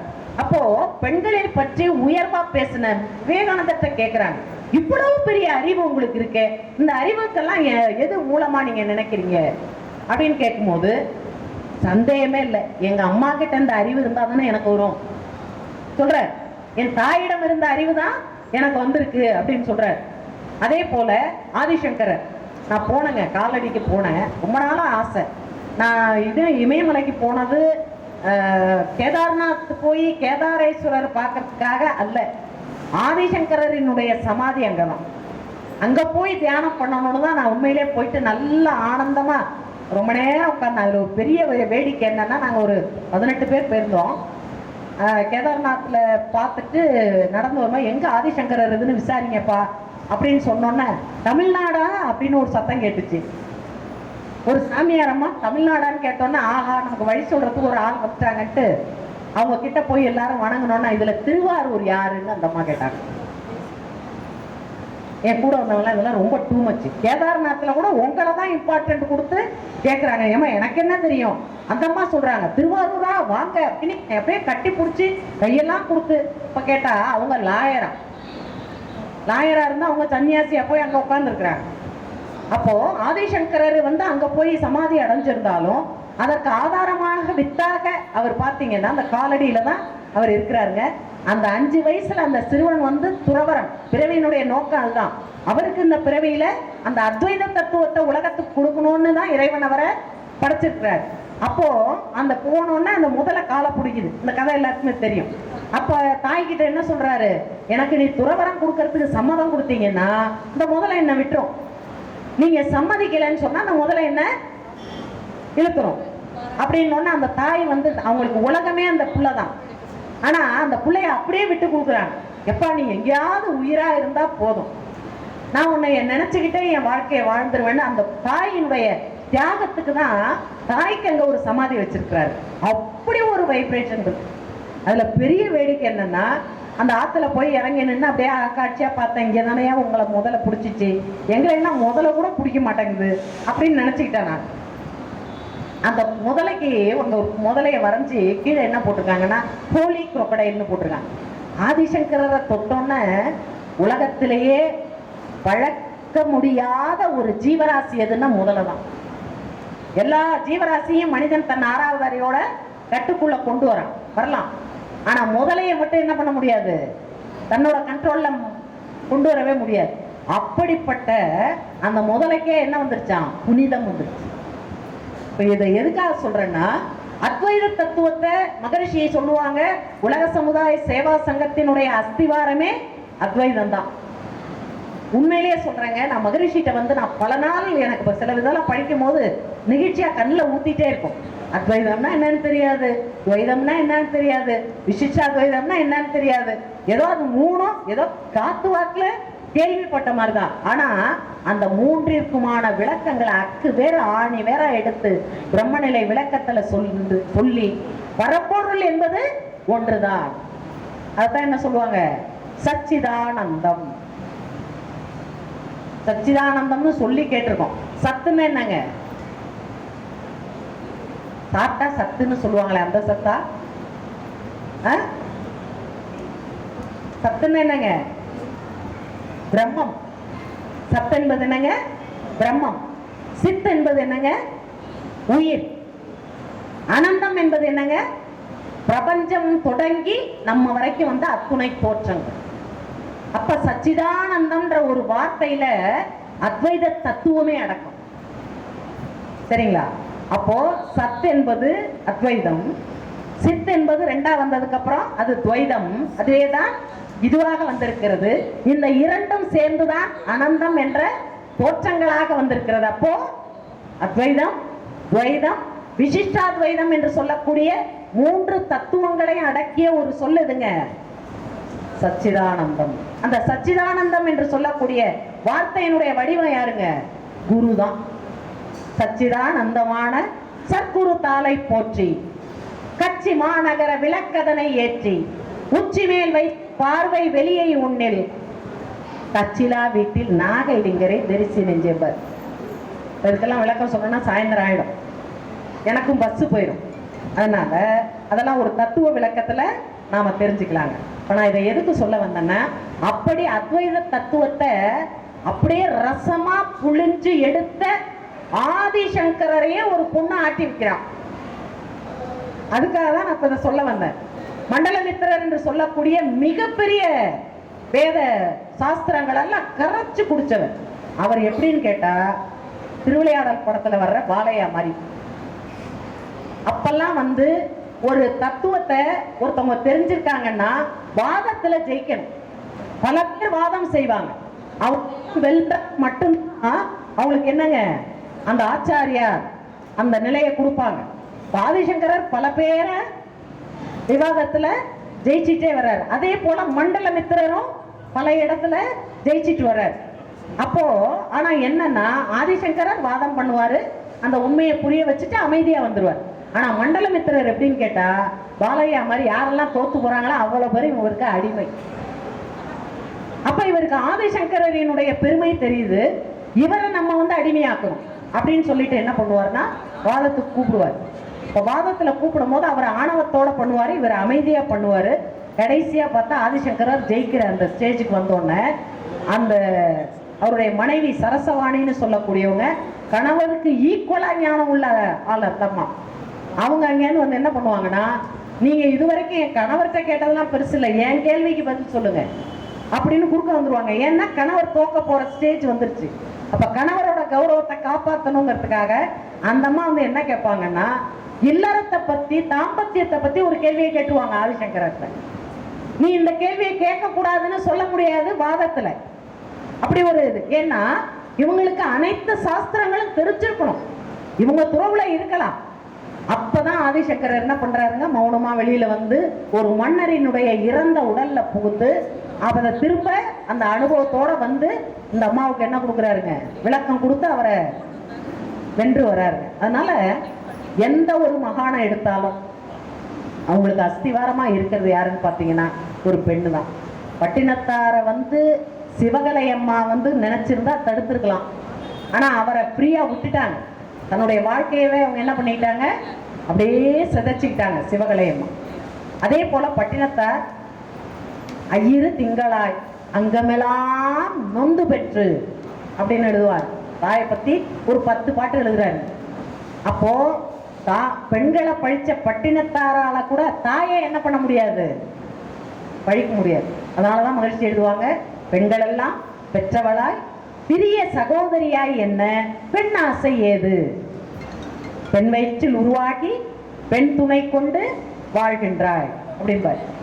எல்லாருமே அது எவ்வளவு பெரிய ஞானியா இருந்தாலும், இயேசு கிறிஸ்துவா இருந்தாலும், நபிகள் நாயகமா இருந்தாலும், வள்ளல் பெருமானா இருந்தாலும் எல்லாருமே எங்க தான் வரணுங்க, தாயினுடைய கருவறையில் தான் வெளியில வந்தாகும் இல்லையா? அப்போ நீங்க எல்லாரையும் பாருங்க, ஆதி அம்மையார் என்று சொல்லக்கூடிய அருணகிரிநாதரோட சகோதரியினுடைய ஒரே வார்த்தை தான் அவரை ஞானியார். சரஸ்வதி அம்மாவோட தியாகம் தான் ராகவேந்திரரை கொடுத்தது. நீங்க எல்லாரையும் எடுத்து பாருங்க, எல்லாருக்கும் பின்னாலையும் ஒரு பெண்ணினுடைய அந்த அர்ப்பணிப்பு இருக்கும். அதே போல அன்னை லோகாம்பாள் அம்மா அர்ப்பணிக்கலைன்னு சொன்னா வேதாத்ரி மகரிஷி நமக்கு கிடைக்க வாய்ப்பே இல்லை. இந்த இடத்துல நான் சொல்லணுங்க, என் கணவர் மட்டும் எனக்கு அந்த சுதந்திரத்தை கொடுக்கலன்னு சொன்னா நானே இங்க நிக்கிறதுக்கு வேலையே கிடையாது இல்லையா? நான் சொல்லுவேன். அப்போ அவருடைய முழு ஒத்துழைப்பு தான். என்னுடைய கதை கேட்டவங்களுக்குலாம் தெரியும், நான் தெரியாமையே தான் எல்லா பயிற்சியும் எடுத்தேன். முதல் நிலை, 2ஆம் நிலை, 3ஆம் நிலை எங்க சார் ஊர்ல இல்லாத டைமா பார்த்து தான் எடுத்தேன். ஏன்னா எங்க மாமியார்ட்ட என்ன சொல்லிட்டாங்க, நீங்க போறதோட வச்சீங்க, அதையும் இழுத்து போய் கெடுத்துறாதீங்க. யார என்ன அது பாட்டுல சாமியாரா போயிடுச்சுன்னா எங்க நான் சொல்லிப்பேன். அதை நிறைய பேர் எனக்கு போன் பண்ணியே கேட்டாங்க. எங்க நைனா உட்காந்துருக்காங்க, எங்க குடும்பத்துல எல்லாம் வெளியில எல்லாம் பெண்களை அனுப்பவே மாட்டாங்க. ஒரு ஜாக்கெட் பிட்டு கூட சமயத்துல கடை வீட்டுல வேலை செய்யறவங்களை விட்டு தான் நாங்க மேட்சிங் பிளவுஸா எடுக்கணும். போனா கார்ல போனோம், அப்பெல்லாம் மாட்டு வண்டி அதுலதான் போனோம். எங்க நைனா உட்காந்து வீட்டுல எங்க வீட்டுக்கு வந்தவங்க எங்க சார் கிட்ட சொல்றாங்க, ஏன் மாப்பிள்ள அவ பாட்டுல எங்கேயோ தமாங்கிறா அதுங்கிறா, அவ பாட்டுல போயிட்டு இருக்கிறா, என்ன மாப்பிள்ள நீங்க ஒண்ணுமே கண்டிக்கல அப்படின்னு. நான் எங்க சார் இப்படி உட்காந்துருக்காங்க, எங்க நைனா இப்படி உட்காந்துருக்காங்க, நான் பின்னாடி நின்று ஏன் நைனான்றேன். ஏன்னா வாழ்க்கையிலே உருப்படியா பண்றது இது ஒண்ணுதான். இங்கதான் செத்த கொஞ்சம் நிம்மதியா போயிட்டு இருக்கிறோம் அப்படின்னா நான் எங்க நைனான்றேன் இங்கேருந்து. அவங்க என்ன மாப்பிள்ள இப்ப பாட்டுல போயிட்டு, ஏன்னா அப்போ ஒரு என்ன 24 வயசு 25 வயசு சுவாமிஜிட்ட நான் வரும்பொழுது. அப்போ எனக்கு என்ன சொல்ல போறாங்களோ, இவங்களே நம்ம இவ்வளோ காலம் தெரியாமே பாட்டம் பண்ணி ஓரளவுக்கு கொஞ்சம் கணக்கு பண்ணி இதை இங்க நைனாவே கெடுப்பாங்க போல இருக்கேன்னு. ஆனா எங்க சார் சொன்னாங்க, இல்ல மாமா அது போட்டும், அதுக்கு வாழ்க்கையில நான் எதை பெருசா அதுக்கு ஒரு சந்தோஷப்படுற மாதிரி நான் எதுவுமே செய்யல, அதுக்கு இதுல ஒரு பெரிய இன்ட்ரெஸ்ட் இருக்கு, அதுக்கு ஒரு சந்தோஷம் இருக்கு, அது போயிட்டு வரட்டுமாமான்னாங்க. உண்மையிலேயே இன்னைக்கும் நினைச்சா எனக்கு அவ்வளோ ஒரு நெகிழ்ச்சியா இருக்கு. அப்ப நான் யோசிச்சு பார்த்தேன், என்னதான் ஒரு பெண்ணுகிட்ட திறமை இருந்தாலும் அந்த வாழ்க்கை துணை சப்போர்ட் பண்ணணும், அந்த பெற்றவங்க சப்போர்ட் பண்ணணும், கூட பிறந்தவங்க சப்போர்ட் பண்ணா மட்டும்தான் அந்த பெண்ணுக்குள்ளாக இருக்கக்கூடிய ஆற்றலை முழுமையா வெளியில எடுத்துட்டு வர முடியும் இல்லையா? இதை உணர்ந்துதான் வேதாத்ரி மகர்ஷி என்ன சொல்றாங்கன்னா, ஒரு பெண் என்பவள் ஒரு குடும்பத்துக்கு வந்து அச்சாணி மாதிரி. அதுக்கு அந்த வண்டி எந்த அளவுக்கு இயங்குதோ அந்த அழுத்தத்தை பூரா அந்த அச்சாணி தான் தாங்கும். ஆனா அந்த அச்சாணி மட்டும் முறிஞ்சதுன்னு வைங்களேன், அந்த வண்டி என்ன ஆகுது, செயலற்று போயிடும். அதனாலதான் சொல்லுவாங்க, மனைக்கு பால் வாணுதலின்மை, இருந்த அவைக்கு பால் மூத்தோரை இன்மை, சென்ற இடத்திற்கு பால் நட்டோரை இன்மை, தனக்கு பால் கச்சரிவில்லா உடம்பு அப்படின்னு நாலடியார்ல ஒரு பாட்டு. சரிங்களா? மனைக்கு பால் வாணுதலின்மைனா என்னன்னா, வீட்டுல எத்தனை ஆண்கள் இருந்தாலும் ஒரு பெண் இல்லைன்னு சொன்னா அந்த வீட்டுக்கு யாராவது போவாங்களா? போக மாட்டாங்க. அந்த பெண் இருந்தாதான் அந்த வீட்டுக்கு அழகு இல்லையா? இருந்த அவைக்கு பாழ் மூத்தோரை இன்மை அப்படின்னா என்ன? அது கல்யாணமா இருக்கட்டும், கட்சி மீட்டிங்கா இருக்கட்டும், ஒரு அனுபவம் மிக்க பெரியோர்கள் இருந்தாதான் அதுக்கு என்ன உண்டுங்க, அந்த மேடைக்கு ஒரு அழகு. சென்ற இடத்திற்கு பாழ் நட்டோரை இன்மை. எங்க போனாலும் எல்லாரோடையும் என்ன பண்ணணும், ஒரு இணக்கமான நட்பு பாராட்ட தெரியணும். அது இல்லைன்னு சொன்னா போய் நம்ம சர்வீஸ் பண்ண முடியுமா? நானே இருக்கேன்னு வைங்களேன், இப்போ உள்ள நுழைஞ்சதுலேருந்து கண்ணை மூடி அப்படியே இறைநிலையோடையே நான் இருக்கேன்னு சொல்லி யார்கிட்டையுமே பேசாம ஒரு மூலையில் உட்காந்தானே இந்த அடுத்த வருஷத்துலேருந்து கூப்பிடாதீங்க, இது நமக்கு ஒத்து வராது அப்படின்றவா. அப்போ எங்க போனாலும் ஒரு சந்தோஷமான மனநிலையை நம்ம என்ன பண்ணணுங்க, ஒரு ரிலேஷன்ஷிப்பை நம்ம உண்டு பண்ணிக்கணும். அதுதான் என்ன சொல்றாங்க, சென்ற இடத்திற்கு பால் நட்டோரை இன்மை. அதாவது நட்பு பாராட்ட தெரியலன்னு சொன்னா நீ எந்த வேலைக்கு போனாலும் ஒன்றும் ஆகாது.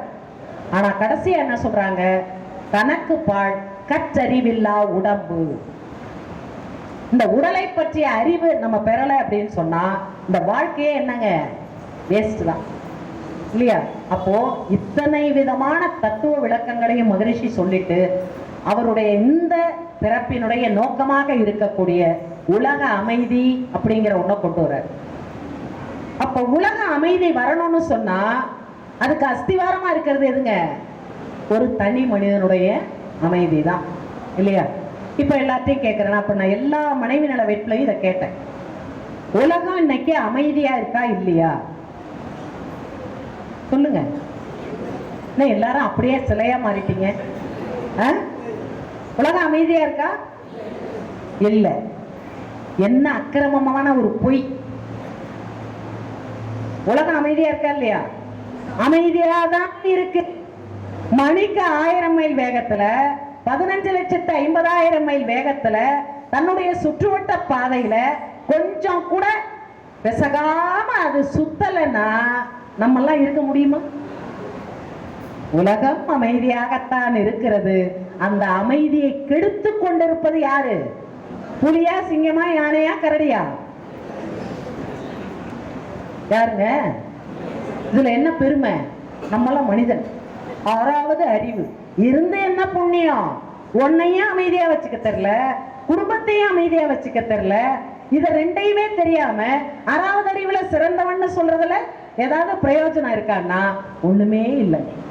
அதனாலதான் மகரிஷி எங்களுக்கு பாடம் எடுக்கும்போது சொல்லுவாரு, உங்ககிட்ட இல்லாத ஒன்றை நீங்க யாருக்கும் கொடுக்க முடியாது. உங்ககிட்ட அன்பு இருந்தாதான் மற்றவங்களுக்கு கொடுக்க முடியும். உங்கள்கிட்ட பொருள் இருந்தாதான் மற்றவங்களுக்கு கொடுக்க முடியும்.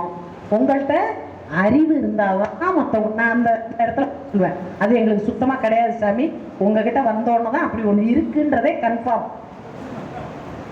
இப்போ உங்ககிட்ட இல்லாத ஒன்றை நீங்க மற்றவங்களுக்கு கொடுக்க முடியுமானா, இப்போ நம்ம வீட்டில் ஒருத்தர் சோகமா கோபமா இருந்தாங்கன்னா மற்றவங்க எல்லாருடைய மனநிலையும் என்ன ஆகுதுங்க? ஒருத்தவங்க கோவப்பட்டா அந்த வீட்டில் உள்ள அமைதி ஒரு செகண்ட்ல போயிடுது. அப்போ என்ன பண்ணணுங்க, தன்னைத்தான் காத்துக்கொள்ளக்கூடிய அந்த அறிவை நாம பெறணும். அதனாலதான் நிறைய மகான்கள் நிறைய விஷயம் சொல்லியிருக்கிறாங்க இல்லையா?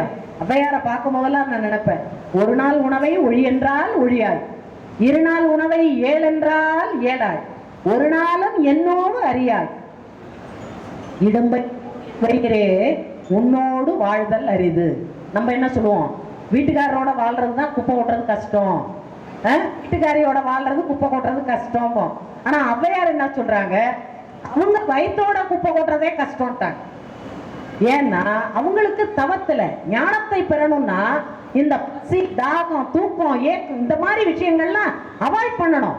அப்ப இது என்ன பண்ணுது, காலையில போட்டோன்னு மகரிஷி எங்களுக்கு ஒரு முறை பாடம் எடுத்துக்கிட்டே இருந்தாங்க. இறை பிரம்மநிலை விளக்கம் எடுத்துக்கிட்டு இருந்தார். அப்போ என்ன ஆயிடுச்சுன்னா கண்ணை மூடி அப்படியே பேசிட்டு இருக்காரு. நாங்க அவர் முன்னாடி உட்கார்ந்து இருந்தோம்னா எங்கேயோ ஒரு வேற உலகத்துல இருக்கிற மாதிரி தான் இருக்கும். எல்லாருக்குமே என்ன ஃபீல் இருக்கும்னா அவரும் நானும் மட்டும் இருக்கிற மாதிரி இருக்கும் ஒவ்வொருத்தருக்கும். அப்ப அந்த பிரம்மநிலை விளக்கத்தை அப்படியே சொல்லிட்டு வந்துட்டு டக்குன்னு அப்படி முடிச்சாரு. மணி 1:10. எப்போதுமே 12:58 முடிப்பார். அவர் மாதிரி எல்லாம் பர்ஃபெக்ஷன்லாம் நம்மெல்லாம் எத்தனை பிறவியாகணுமோ தெரியல. அப்போ மகரிஷி, அடடா உங்க எல்லாருக்கும் பசி வந்திருக்குமே, ரொம்ப நேரம் ஆச்சு அப்படின்னோன்னா நாங்கெல்லாம் உடனே ஆர்வ கோளாறுல அதெல்லாம் இல்லை சுவாமிஜி, நீங்க இன்னும் கொஞ்சம் பேசுங்க, நாங்க கேட்குறோம் அப்படின்னு நான் சொன்னோம். அவர் சொன்னாரு, நீங்க கேட்பீங்க, உங்க காது கேட்காது அப்படின்னாரு. அவர் மாதிரிலாம் காமெடி பண்ணவே முடியாதுங்க, அவ்வளவு பெரிய ஞானி. ஆனா அந்த நகைச்சுவை உணர்வு அதாங்க அந்த வெயிட்லெஸ்ஸா இருக்கு. ஆனா வீட்டுல எப்ப பார்த்தாலும் சீரியஸாவே உட்கார், ஆனா சீரியல் பார்த்தா கண்டிப்பா சீரியஸா தான் ஆகும். அதையும் நான் சொல்றேன். இல்லாத பிபி எல்லாம் வந்துடும் இல்லையா? நெகட்டிவ் தாட்ஸ் மூளையில வண்டி வண்டியா ஏறும். இதெல்லாம் எதுல ஏறும்னா இந்த சீரியல்னால இதெல்லாம் தான் நடந்துட்டு இருக்குங்க. உண்மையிலே வருத்தமா இருக்கு. என்ன சொன்னாலும் அப்படியே அடிக்ட் ஆயிடுறாங்க. முதல்லலாம் வீட்டில் தாங்க சீரியல் பார்த்தாங்க. இப்போ நான்லாம் பஸ்ஸில் வரும்போது கண்ணை மூடி உட்காந்து கொஞ்சம் அப்படியே வருவோம் அமைதியானா, செல்லில் சீரியல் பார்த்தா அது வேற நம்ம காதில் விழுவுது. நம்ம என்ன ஓசையை கடந்தா போயிட்டோம், இன்னும் அந்த அளவு நம்ம ஞானம் பெறலையே இல்லையா? ஒரு லேடிஸ் கூட செல்லில் சீரியல் பார்க்காம பஸ்ஸில் பிரயாணம் பண்ணுறதே இல்லை. கண்டக்டரேம்மா இந்த சீட்டை வாங்கிட்டு பண்ணுமா அப்படின்னு திட்டுற லெவலில் நான் கண்டக்டர்லாம் பார்த்தா பாவமாக தாங்க இருக்கு. என்ன பண்ண முடியும்? இன்னைக்கு சமுதாயம் செல்லுனால சொன்னாங்க எத்தனையோ விஷயங்கள்லாம். ஆனா ஒரு வீட்டுக்குள்ள அமைதி வரணும், அதுல 2 பேருடைய பங்கு ரொம்ப முக்கியமான ஒரு விஷயங்க. கணவன் மனைவி இந்த 2 பேர்த்தையும் ஒரு விஷயம் இருக்கக்கூடாது, அந்த ஈகோ அப்படிங்கிற ஒண்ணு இருக்கவே கூடாது. அதான் மகரிஷி சொல்றாங்க. அப்போ நம்ம எல்லாருக்கும் ஒண்ணு சொல்லியிருக்காங்க, திருமணம் எங்கே நிச்சயிக்கப்படுகிறதுங்க? டக்குன்னு எல்லாரும் சொர்க்கம். யாராவது சொர்க்கத்தை பார்த்தவங்க இருக்கீங்களா? இல்ல பாக்குற ஐடியா இருக்கா? இப்ப இல்லைங்க, இன்னும் கொஞ்ச காலம் இருந்துட்டு பாக்குறோங்க. ஏன்னா எல்லாருக்குமே தெரியும் உயிர் போனாதான் எங்க போக முடியும். பாரதியார நினைச்சேங்க, காசியில கங்கை கரையில அங்க நடக்கிறதெல்லாம் நான் பார்த்தேன். எனக்கே நெஞ்சு பொறுக்குது இல்லையா? உங்களுக்கு எப்படி இருந்திருக்கும்? அப்பதான் எழுதுறார் அபேசமா, என்ன செத்த பிறகு சிவலோகம் வைகுந்தம் சேரலாம் என்று சொல்லும் பித்த மனிதர் அவர் சொல்லும் உரைகள் எல்லாம் பேயுரையாம் என்று இங்கு ஊதேடா சங்கம். இத்தரை மீதினில் இந்த நாளினில் முக்தி சேர்ந்திட சுத்த அறிவு நிலையில் நிலைப்பவர் தூயவராம் இன்று இங்கு ஊதேடா சங்கம்னு இருந்தார். நீ செத்ததுக்கு அப்புறம் சிவலோகம் போலாம், வைரமுண்டம் போலாம் அப்படின்லாம் நீ நினைக்காத. இந்த நிமிஷத்துல உன் வாழ்க்கைய சொர்க்கமா மாத்துறதுக்கான வழிய சுத்த அறிவு நிலையில இருந்து யார் உனக்கு சொல்றாங்களோ அவங்க காலில் போய் உழுவுடான்ற. நம்ம எல்லாம் தேடி போய் உழுவுல, அவரே உனது காலை காமிச்சிட்டார் இல்லையா? மலம் சோறும் 9 வாயில் குடிலை மலங்க புலனைந்தும் வஞ்சனை செய்ய விலங்கு மனத்தால் விமலா உனக்கு கலந்து அன்பாகி கசிந்து உள்ளுருகும் நலம்தான் இல்லாத சிறியேற்கு நல்கி நிலந்தன் மேல் வந்தருளி நீழ்கடல்கள் காட்டி ஞாயிற்கடையாய் கிடந்த அடியேற்கு தாயிற் சிறந்த தயாவான தத்துவனேன்னு பாடுறார். அப்படின்னா என்ன அர்த்தம்? எல்லாரும் அடிய முடியும் பார்க்கறதுக்கு காலை நீட்டிட்டு உட்கார்ந்துருக்காங்க இல்லையா? சிவபெருமான் காலை பார்க்கறதுக்கு தவம் பண்றாங்க. ஒருத்தர் மேல போய் தேடுறாரு, ஒருத்தர் கீழே தேடுறாரு. அவங்களுக்கெல்லாம் நீ காலை காட்டல. ஞாயிற்கடையாய் கிடந்த அடியே இருக்கு. நான் நாயை விட கேவலமானவன், எனக்கு உன் காலை நீயே கொண்டு காமிச்சு புடிச்சுக்கடா அப்படின்னு சொன்னிய. உன்னுடைய கருணைய தாய்க்கு கூட நான் சொல்ல முடியாது. தாயிற் சிறந்த தயாவான தத்துவனேன்னு மாணிக்க வாசகர் பாடுறார். அப்புறம் ஏன் மகரிஷி எழுத மாட்டார்? மணிமொழியார் இல்லையா? அப்போ ஒவ்வொரு மகான்களும் எந்த அளவுக்கு தன்னுடைய ஞான நிலையில அப்படி இருக்காங்கன்னு பாருங்க. அப்போ இந்த பிறவியில சொர்க்கம் என்பது என்னன்னா, இப்ப இருக்கக்கூடிய வாழ்க்கையில என்னை சுற்றி இருக்கக்கூடிய உறவுகளுக்கு மத்தியில நான் எப்படி அமைதியா இருக்கிறது, எப்படி தெளிவா இருக்கிறது, என்னுடைய கடமைகளை நான் எப்படி சிறப்பா செய்யறது அப்படின்னு யோசிக்கிறது ஒன்று. ரெண்டாவது, இப்ப நம்ம எல்லாரும் என்ன சொல்றோங்க, ஏதாவது ஒரு சரியில்லை ஹஸ்பண்ட் அண்ட் ஒய்ஃப்குள்ளன்னா எனக்குன்னு வாச்சிருப்பாரு. இதுல நல்லா தெரிஞ்சீங்க, உங்களுக்குன்னு தான் அது வாய்க்கப்பட்டது. இதெல்லாம் பேசி ஒரு பிரயோஜனமும் கிடையாது.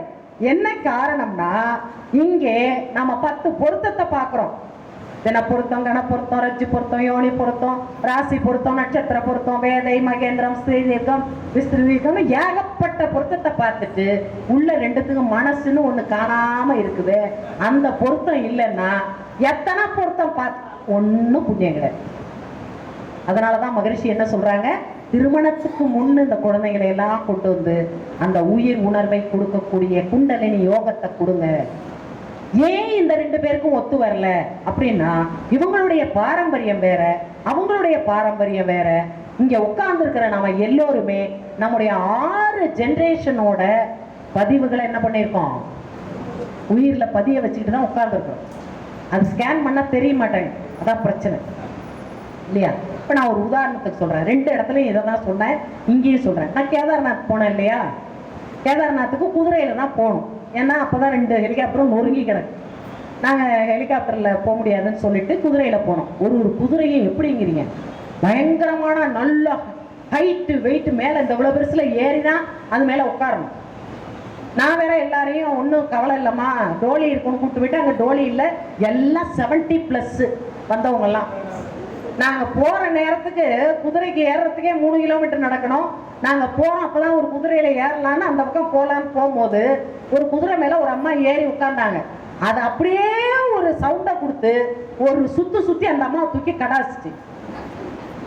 எல்லாருக்கும் எப்படி இருக்கும், அமுதாமா அப்படின்னாங்க. ஒன்றும் பயப்படாதீங்க, எனக்கே கொஞ்சம் பயமாக தான் இருந்தது. ஏன்னா என்ன நினச்சி பயப்படல, இவங்களெல்லாம் நம்பி கூட்டிகிட்டு வந்தமேன்னு. சரி நீ ஏறினா 4 பேரை ஏற்றியாச்சு. என்னோட வந்த அந்த 3 பேருக்கும் குதிரையை பிடிக்க ஆள் இருக்கு, என் குதிரைக்கு மட்டும் ஆளே இல்லை. நான் நினைச்சேன் இங்கேயும் நம்மள அப்படிதான் விடுறான் ஆண்டவன், அவங்களெல்லாம் ஒவ்வொருத்தரும் பிடிச்சிட்டு போறான், என் குதிரையை மட்டும் பிடிக்க ஆள் இல்லை. ஆனா குதிரை எப்படி இருக்குங்க, அது போட்ல நான் நினைச்சுக்கிட்டேன் இந்த நேரத்துலயாவது ஜான்சி ராணியை கொஞ்சம் நினைச்சுக்குவோம். ஏதோ அவங்க லெவலுக்கு நம்ம இல்லைன்னாலும் ஏதோ குதிரையில ஜான்சி ராணி மாதிரி உட்காந்துட்டோம், அதுவே ஒரு பெரிய சாதனைன்னு நினைச்சிட்டு உட்காந்துட்டு போனா, மேல உள்ள அந்த சேதம் கட்டுவாங்கல்ல, அதை அவன் எனக்கு சரியா கட்டலை. அப்படியே வலிக்கிட்டு நான் உழுவ போறேங்கிறது எனக்கே நல்லா தெரியுது. அது போகுது ஸ்டைலா அந்த குதிரை. அப்போ நான் சரி அவனை கூப்பிட்டா அவன் பேசுறது எனக்கு புரியல, நான் பேசுறது அவனுக்கு புரியல. நான் உடனே யோசனை பண்ணேன், சரி இது நிச்சயமா கீழே தள்ள போகுது நம்மளை அப்படின்னு நினைச்சோன்னா, அந்த குதிரைக்கு என்ன ஒரு அறிவு, அதுக்கு கூட என் மேலே எவ்வளோ அக்கறை பாருங்க. முள்ளமா ஒரு ஓரமா அப்படியே டக்குன்னு போட்டுச்சு. நான் அது கரெக்டாக வழுக்குச்சு, அப்படியே கையை ஊனி அப்படியே உட்காந்துட்டேன். கொஞ்சம் கூட எனக்கு அடிபடலை. எல்லாரும் பதறி ஓடி வந்தாங்க, நோ ப்ராப்ளம், எப்பா சரியா கட்டுச்சு, திரும்ப ஏறி போயிட்டேன். இப்போ நான் சொன்ன அத்தனையும் உங்க மனசுல வந்துச்சா, வந்துதா? குதிரையெல்லாம் வந்துதா? நான் உட்கார்ந்தது வந்துதா? நான் கையை ஊனி கீழே உட்கார்ந்தது வந்துதா? இப்போ இதெல்லாம் எந்த ஸ்கிரீன்ல வந்ததுங்க, எந்த ஸ்கிரீன்ல வந்தது? இதுதாங்க மனதினுடைய ஆற்றல். ஒரு 5 நிமிஷத்துல உங்களை கேதார்நாத்ல குதிரையோட நிக்க வச்சுட்டேன். அப்போ ஒவ்வொரு நாளும் நம்ம எத்தனை கோடி எண்ணங்களை மனதிலே பதிந்து வைத்துக் கொண்டிருக்கின்றோம். நம்ம லைஃபை விடுங்க, இந்த 6 தலைமுறையில அவங்க எதை பார்த்தாங்க, எதை கேட்டாங்க, எதை சுவைத்தாங்க, பார்த்து கேட்டு சுவைத்து நுகர்ந்து உணர்ந்த அத்துணை அனுபவமும் எங்க இருக்குதுங்க, நம்ம கிட்ட இருக்கு. அப்போ கணவன்னா அவர்கிட்ட 6 தலைமுறை இருக்குது, மனைவினா அவங்க கிட்ட 6 தலைமுறை இருக்கு. இங்க 58 பாசிட்டிவ் அப்படின்னு வச்சுங்க, இங்க என்ன மீதி எத்தனை இருக்கு 100ல? 58னா 42 நெகட்டிவ் தேடி கொண்டு வந்து பாசிட்டிவோட ஜாயின் பண்றது. அப்போ 52 48 இங்க இணையறது எதுங்க? 2 கருமையங்கள், 2 பதிவுகள் தான் இணையுது. அதுக்கு தான் திருமணம்னு வச்சுட்டாங்க. இல்லையா? ஒரு கவிஞர் எழுதுவார், 10 பொருத்தம் பார்த்து 9 கோள்களின் ஆசி வேண்டி 8 திக்கும் அழைப்புதல் கொடுத்து சப்தஸ்வரங்களில் இசை முழங்க அறுசுவை உண்டி கொடுத்து பஞ்சபூதங்களின் அருள் வேண்டி 4 வேதத்தில் மந்திரம் ஒலிக்க 3 முடிச்சு போட்டு இருமணம் இணையும் 1 மனம் திருமணம் அப்படின்னு எழுதினார் இல்லையா? ஆனா இதெல்லாம் திருமணத்துல முக்கியம் இல்லைங்க. நமக்கு கிடைச்ச வாழ்க்கை துணைய முதல்ல நாம மன விரிவு கொண்டு, அவர் எந்த குணத்துல எந்த பண்புல இருந்தாலும் அவரை அப்படியே ஏற்றுக்கொள்ளக்கூடிய பக்குவம் என்னைக்கு வருதோ அன்னைக்கு தாங்க ஒரு குடும்பத்துல அமைதியும் மாற்றமும் வரும். எனக்கு இப்படி வந்துருச்சு நீங்க குறைய பேச பேச பேச அந்த பதிவு அவங்க கிட்ட இருக்கக்கூடிய நெகட்டிவ மேல மேல டெவலப் பண்ணி உங்க மேல வெறுப்புணர்வாகத்தான் மாறுமே தவிர ஒரு ஒற்றுமையோ அன்போ கருணையோ அங்க வர்றதுக்கு வேலையே கிடையாது. இத மகரிஷி யோசிச்சுதான் இத பேலன்ஸ் பண்ற மாதிரி நம்ம என்ன பண்ணலாம் அப்படின்னு யோசிச்சுதாங்க இந்த உயிர் கலப்பு தவம் என்ற ஒரு அற்புதமான தவத்தை நமக்கு கொடுத்துருக்கிறார்.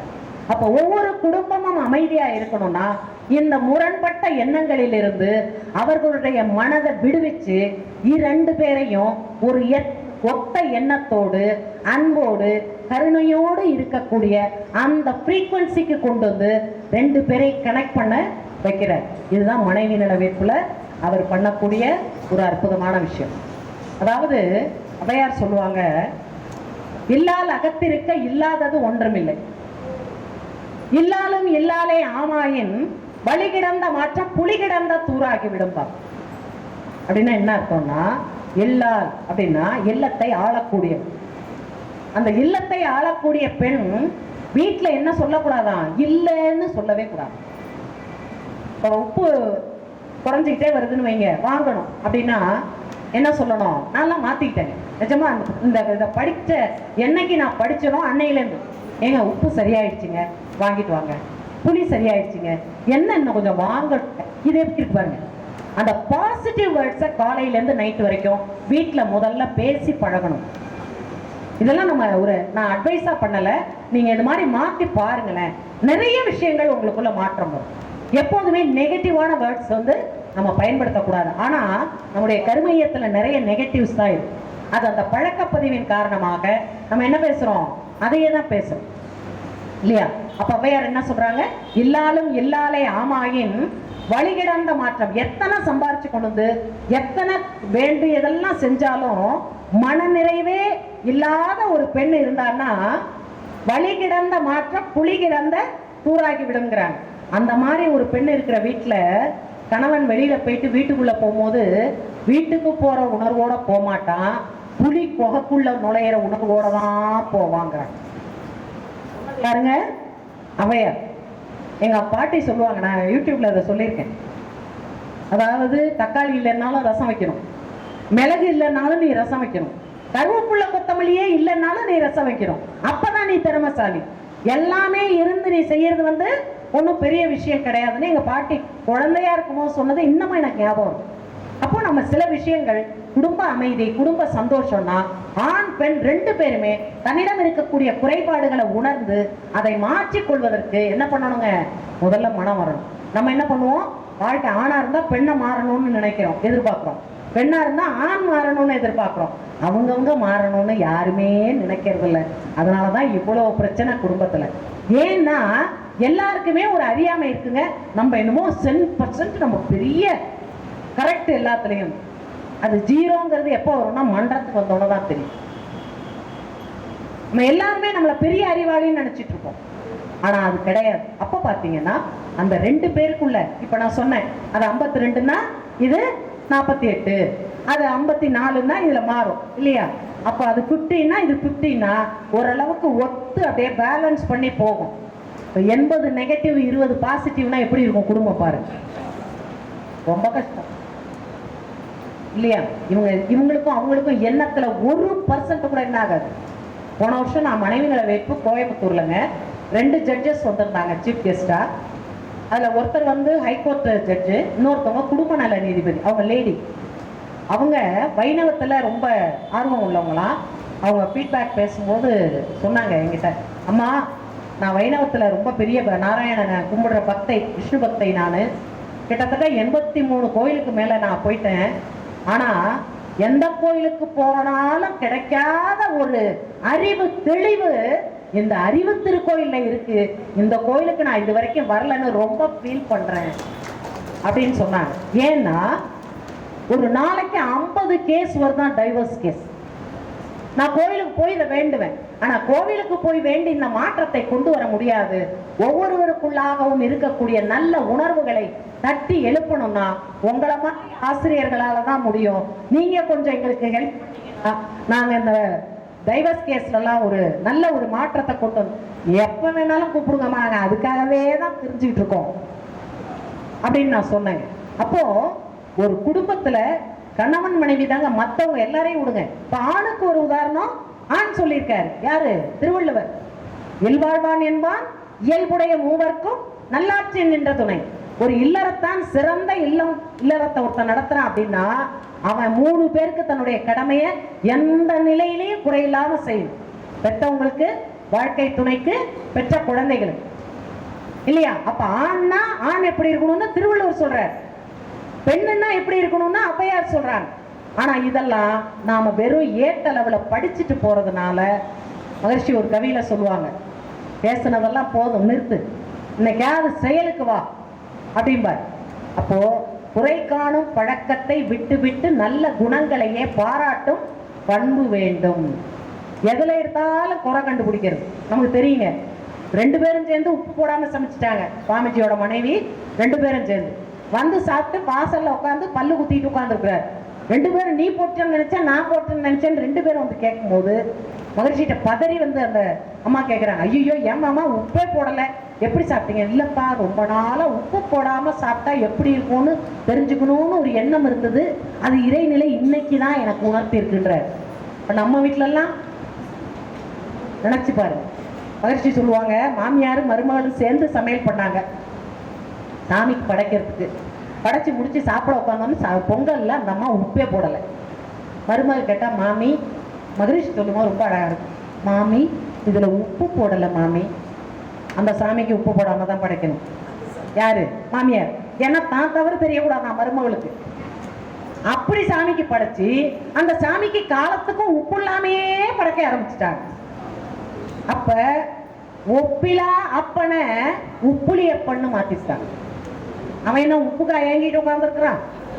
நினைச்சு பாருங்க. இது மாதிரி குடும்பத்துல தன்முனைப்பு இருக்கு பார்த்தீங்களா, ஆணவம். தன்னுடைய தவறை ஒத்துக்கிறது இல்லை, தப்பே இல்லைங்க. சின்ன குழந்தையா கூட நான்லாம் என் ஒன்றும் இல்லை, நம்ம ஃபஸ்ட்டு கார் வாங்கி என் பேரனோட காரில் போகிறேன். அவனுக்கு அப்போ 7-8 வயசு தான் இருக்கும். நான் ஏறி உட்காந்து படார்னு கதவை சாத்தினேன். உடனே அவன் என்னை கூப்பிட்டு, அப்பா கதவை டோர் இப்படிலாம் சாத்தக்கூடாது, நான் சாத்தி காட்டுறேன் பாருங்க அப்படின்னு இப்படி சாத்தினான். தெரியலடி, இனிமே அப்படி சாத்துறேன்டி. இன்னைக்கு எந்த கார் டோரை நான் சாத்தினாலும் என் பேரன் நிற்பான் மனசுல. அப்போ நம்ம மாத்திக்கிறதுல ஒன்றும் தப்பே கிடையாது. ஆனா நம்ம என்ன பண்றோம், நம்முடைய தவறை வந்து மற்றவங்களுக்கு தெரிஞ்சிடக்கூடாது. என்ன சாதிச்சோம் வாழ்க்கையில? ஒண்ணுமே இல்லைங்க. விட்டு கொடுங்க. மகிழ்ச்சி அதுதான் சொல்லுவாங்க, விட்டு கொடுங்க. குடும்பத்துல ஒரு சமைச்சது நல்லா இருக்கான்னு பாராட்டுங்க. எங்க சார் பாராட்டினதே கிடையாது. நான் சமைச்சு தினைக்கு நான் ரொம்ப ஃபேமஸ் சமையல்ல, வெங்காயமே உரிக்க தெரியாம வந்து இந்த குடும்பத்துல வந்து நல்ல இறைநிலை இப்போ உள்ள ட்ரெண்டில் சொல்றாங்களா வச்சு செய்யறாங்கன்னு, அது மாதிரி பண்ணுச்சு. எல்லாத்தையும் நான் கற்றுக்கிட்டேன். அப்புறம் சமையல்ல நான் தான் நம்பர் 1ன்னு பேர் வாங்கினேன். ஆனால் எங்கள் சார் பாராட்டினதே. நான் சொல்லுவேன், ஏங்க எல்லாரும் நல்லா இருக்கு, இன்னைக்கு நல்லா இருக்குன்னு நான் சொல்லிட்டேன்னா நாளைக்கு நீ சொதப்பிடுவேன், அதனால தான் நான் அவங்க சொல்றது. ஆனால் என் பொண்ணுக்கு கல்யாணம் ஆகி என் மாப்பிள்ளை சொல்லுவார், சூப்பர் த, ரொம்ப டேஸ்டா இருக்கு அப்படின்னு. அதை விட இந்த பேர பிள்ளைங்க சொல்லும், சூப்பர், சான்ஸே இல்லை, உங்க தாத்தாட்ட சொல்லுங்கடான்னு. அப்போ இதெல்லாம் வந்து குடும்பத்துல ஒரு சந்தோஷமான ஒரு விஷயங்கள். இப்ப நான் சொல்லும் போது அவங்கள்ட்ட சந்தோஷமா தான் சொல்றேன். ஆனா என் கணவர் பாராட்டணுங்கிற ஏக்கம் என் மனசுல இருக்கத்தான் செஞ்சது. அதுக்கப்புறம்லாம் மன்றத்துல வந்ததுக்கு அப்புறம், மகிழ்ச்சியை பார்த்ததுக்கு அப்புறம் ஏகப்பட்ட பாராட்டு தான். அதை பத்தியெல்லாம் ஒண்ணும் இல்லை. இருந்தாலும் எல்லாத்தையும் நான் கேட்டுக்கிறது, குடும்ப அமைதிங்கிறது நம்ம கையில தாங்க இருக்கு. அதை சந்தோஷமான உணர்வோட நம்ம எடுத்துட்டு போனோம்னு சொன்னா நம்ம வாழ்க்கை சிறப்பா இருக்கும். சரி, நான் பேசினா சாயந்தரம் வரைக்கும் பேசிட்டே இருப்பேன். இப்ப நாம மனைவி நல வேட்பு விழா அப்படிங்கிற ஒரு இடத்துக்கு நாம வரோங்க. அதாவது நம்ம உடம்புல ஒரு காந்த சக்தி இருக்கு, எல்லாருக்குமே தெரியும். பெரும்பாலும் மன்றத்துல உள்ளவங்களுக்கு தெரியும். மன்றத்துல இல்லாம புதுசா வர்றவங்களுக்கு அந்த பயோமேக்னெட்டை பத்தி தெரியாது. இப்போ உதாரணத்துக்கு அந்த தெரியாத சிலருக்காக சொல்றேன். இப்ப நான் வந்து உங்களை எதால பார்த்துட்டு இருக்கேன்,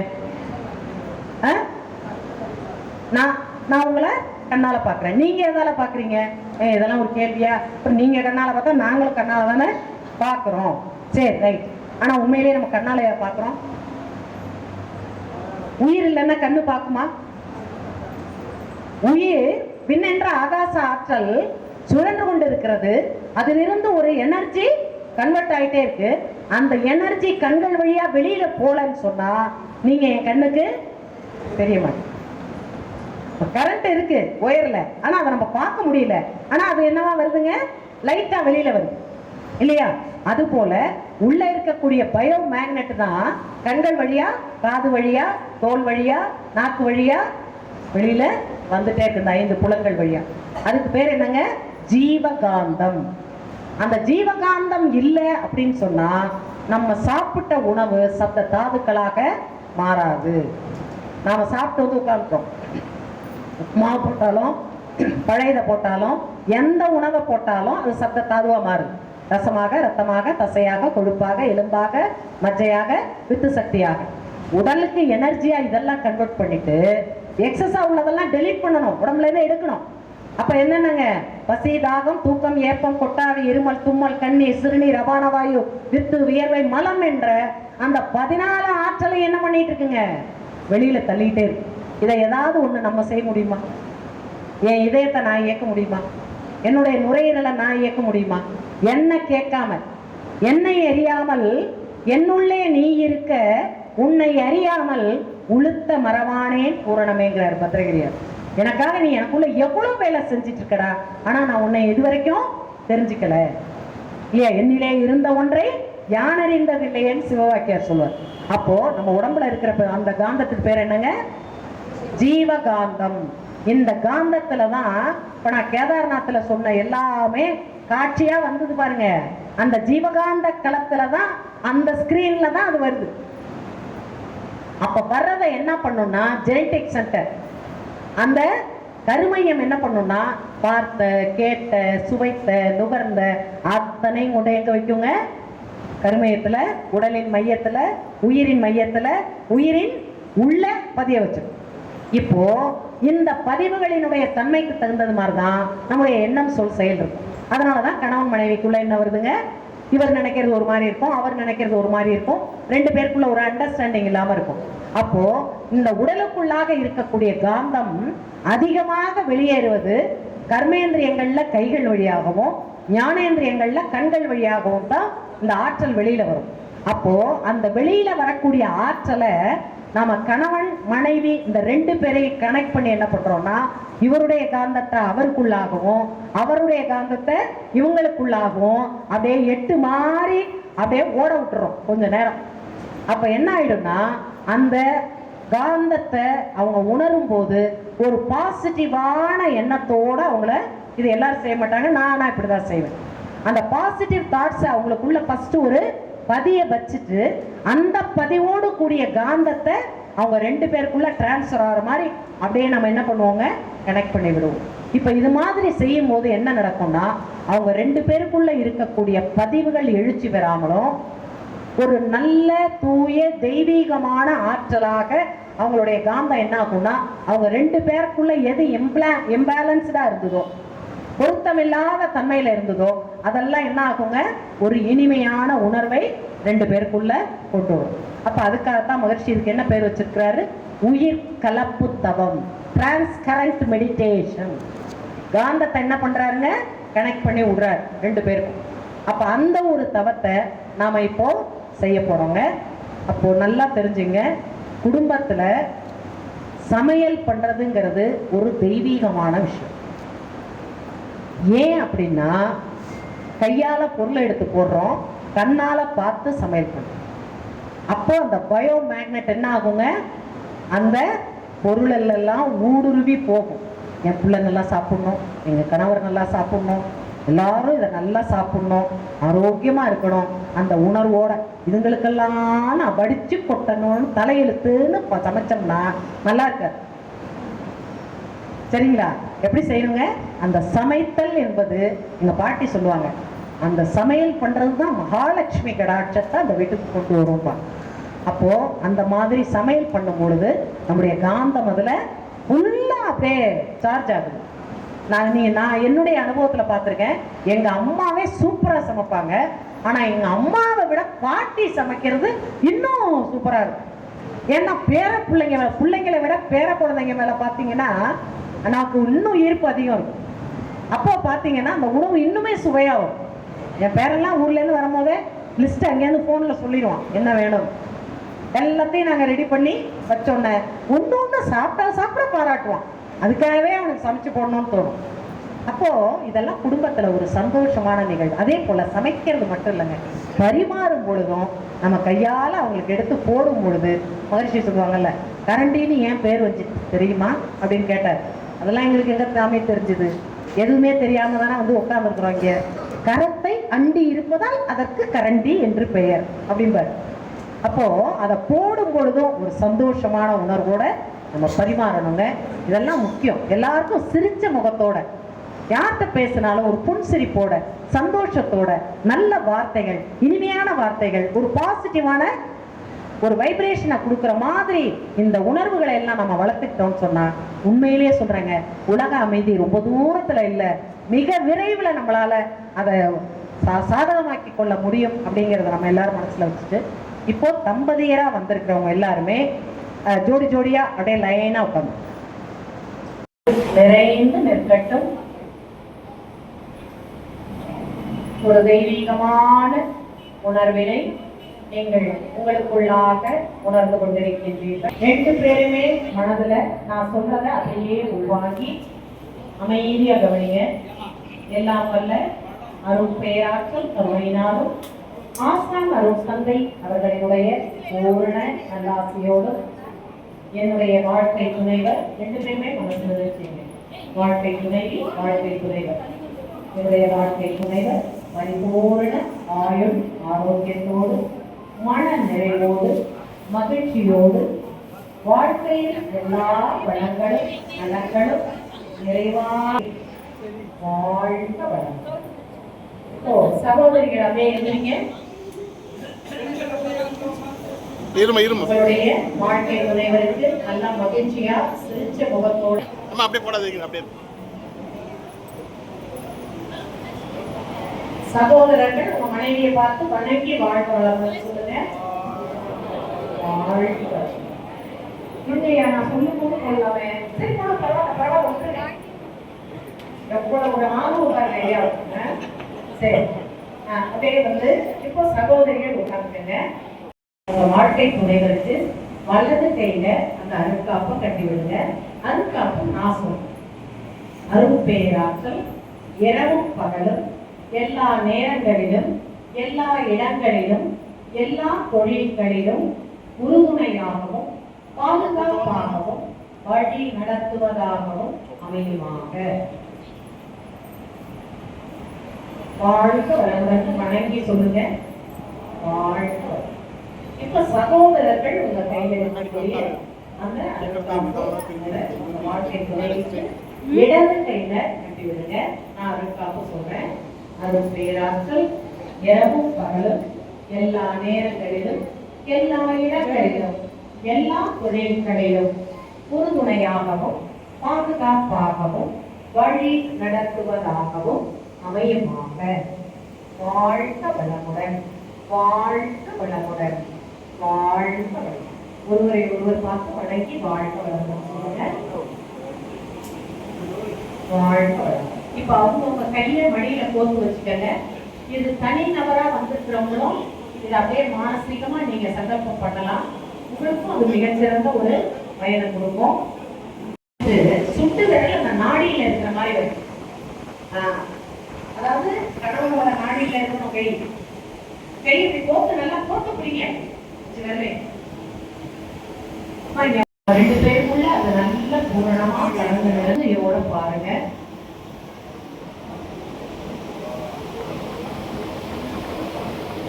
மீண்டும் அந்த சங்கல்பத்தை அப்படியே நினைவுபடுத்துங்க.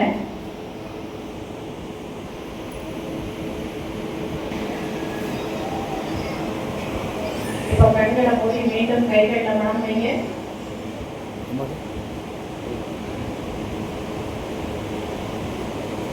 எத்தனையோ பிறவிகளை தாண்டி எல்லையற்ற ஒரே கருணையினால்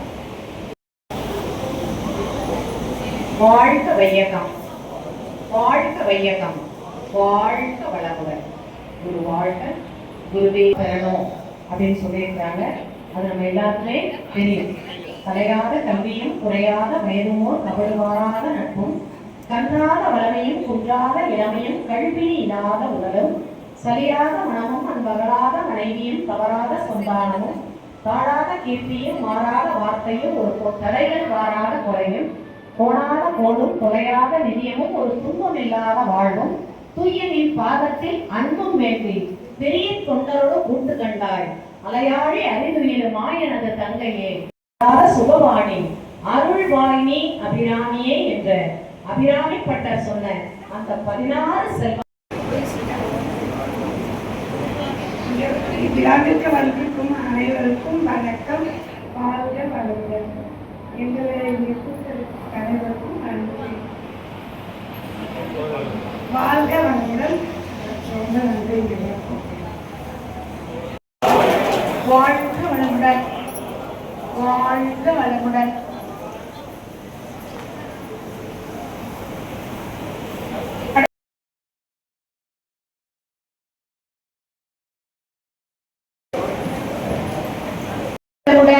வாழ்க வளமுடன். வாழ்க வளமுடன். வளமுடன். அனைவரும் சொல்லலாம். வாழ்க வளமுடன். வாழ்க வளமுடன்.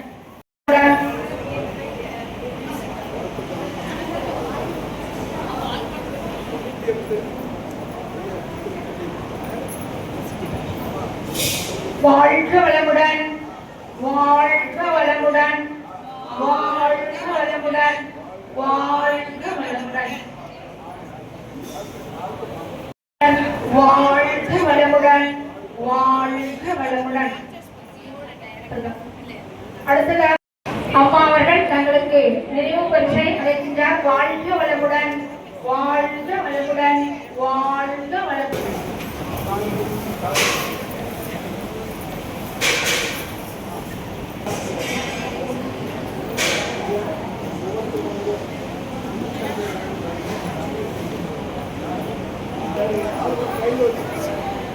வாழ்க வளமுடன். வாழ்க வளமுடன். வாழ்க வளமுடன்.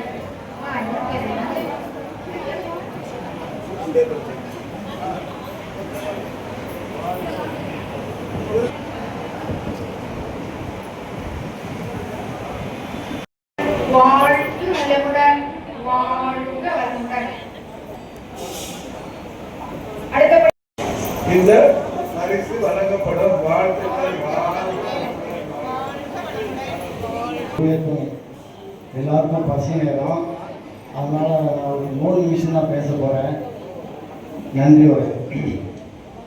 ஆன்மீக கல்வியே குடும்பத்திற்கு தேவை என்று வந்திருக்கும் தம்பதியர்களுக்கும் புதிய அன்பர்களுக்கும் வேதாத்திரிய வழி நடந்து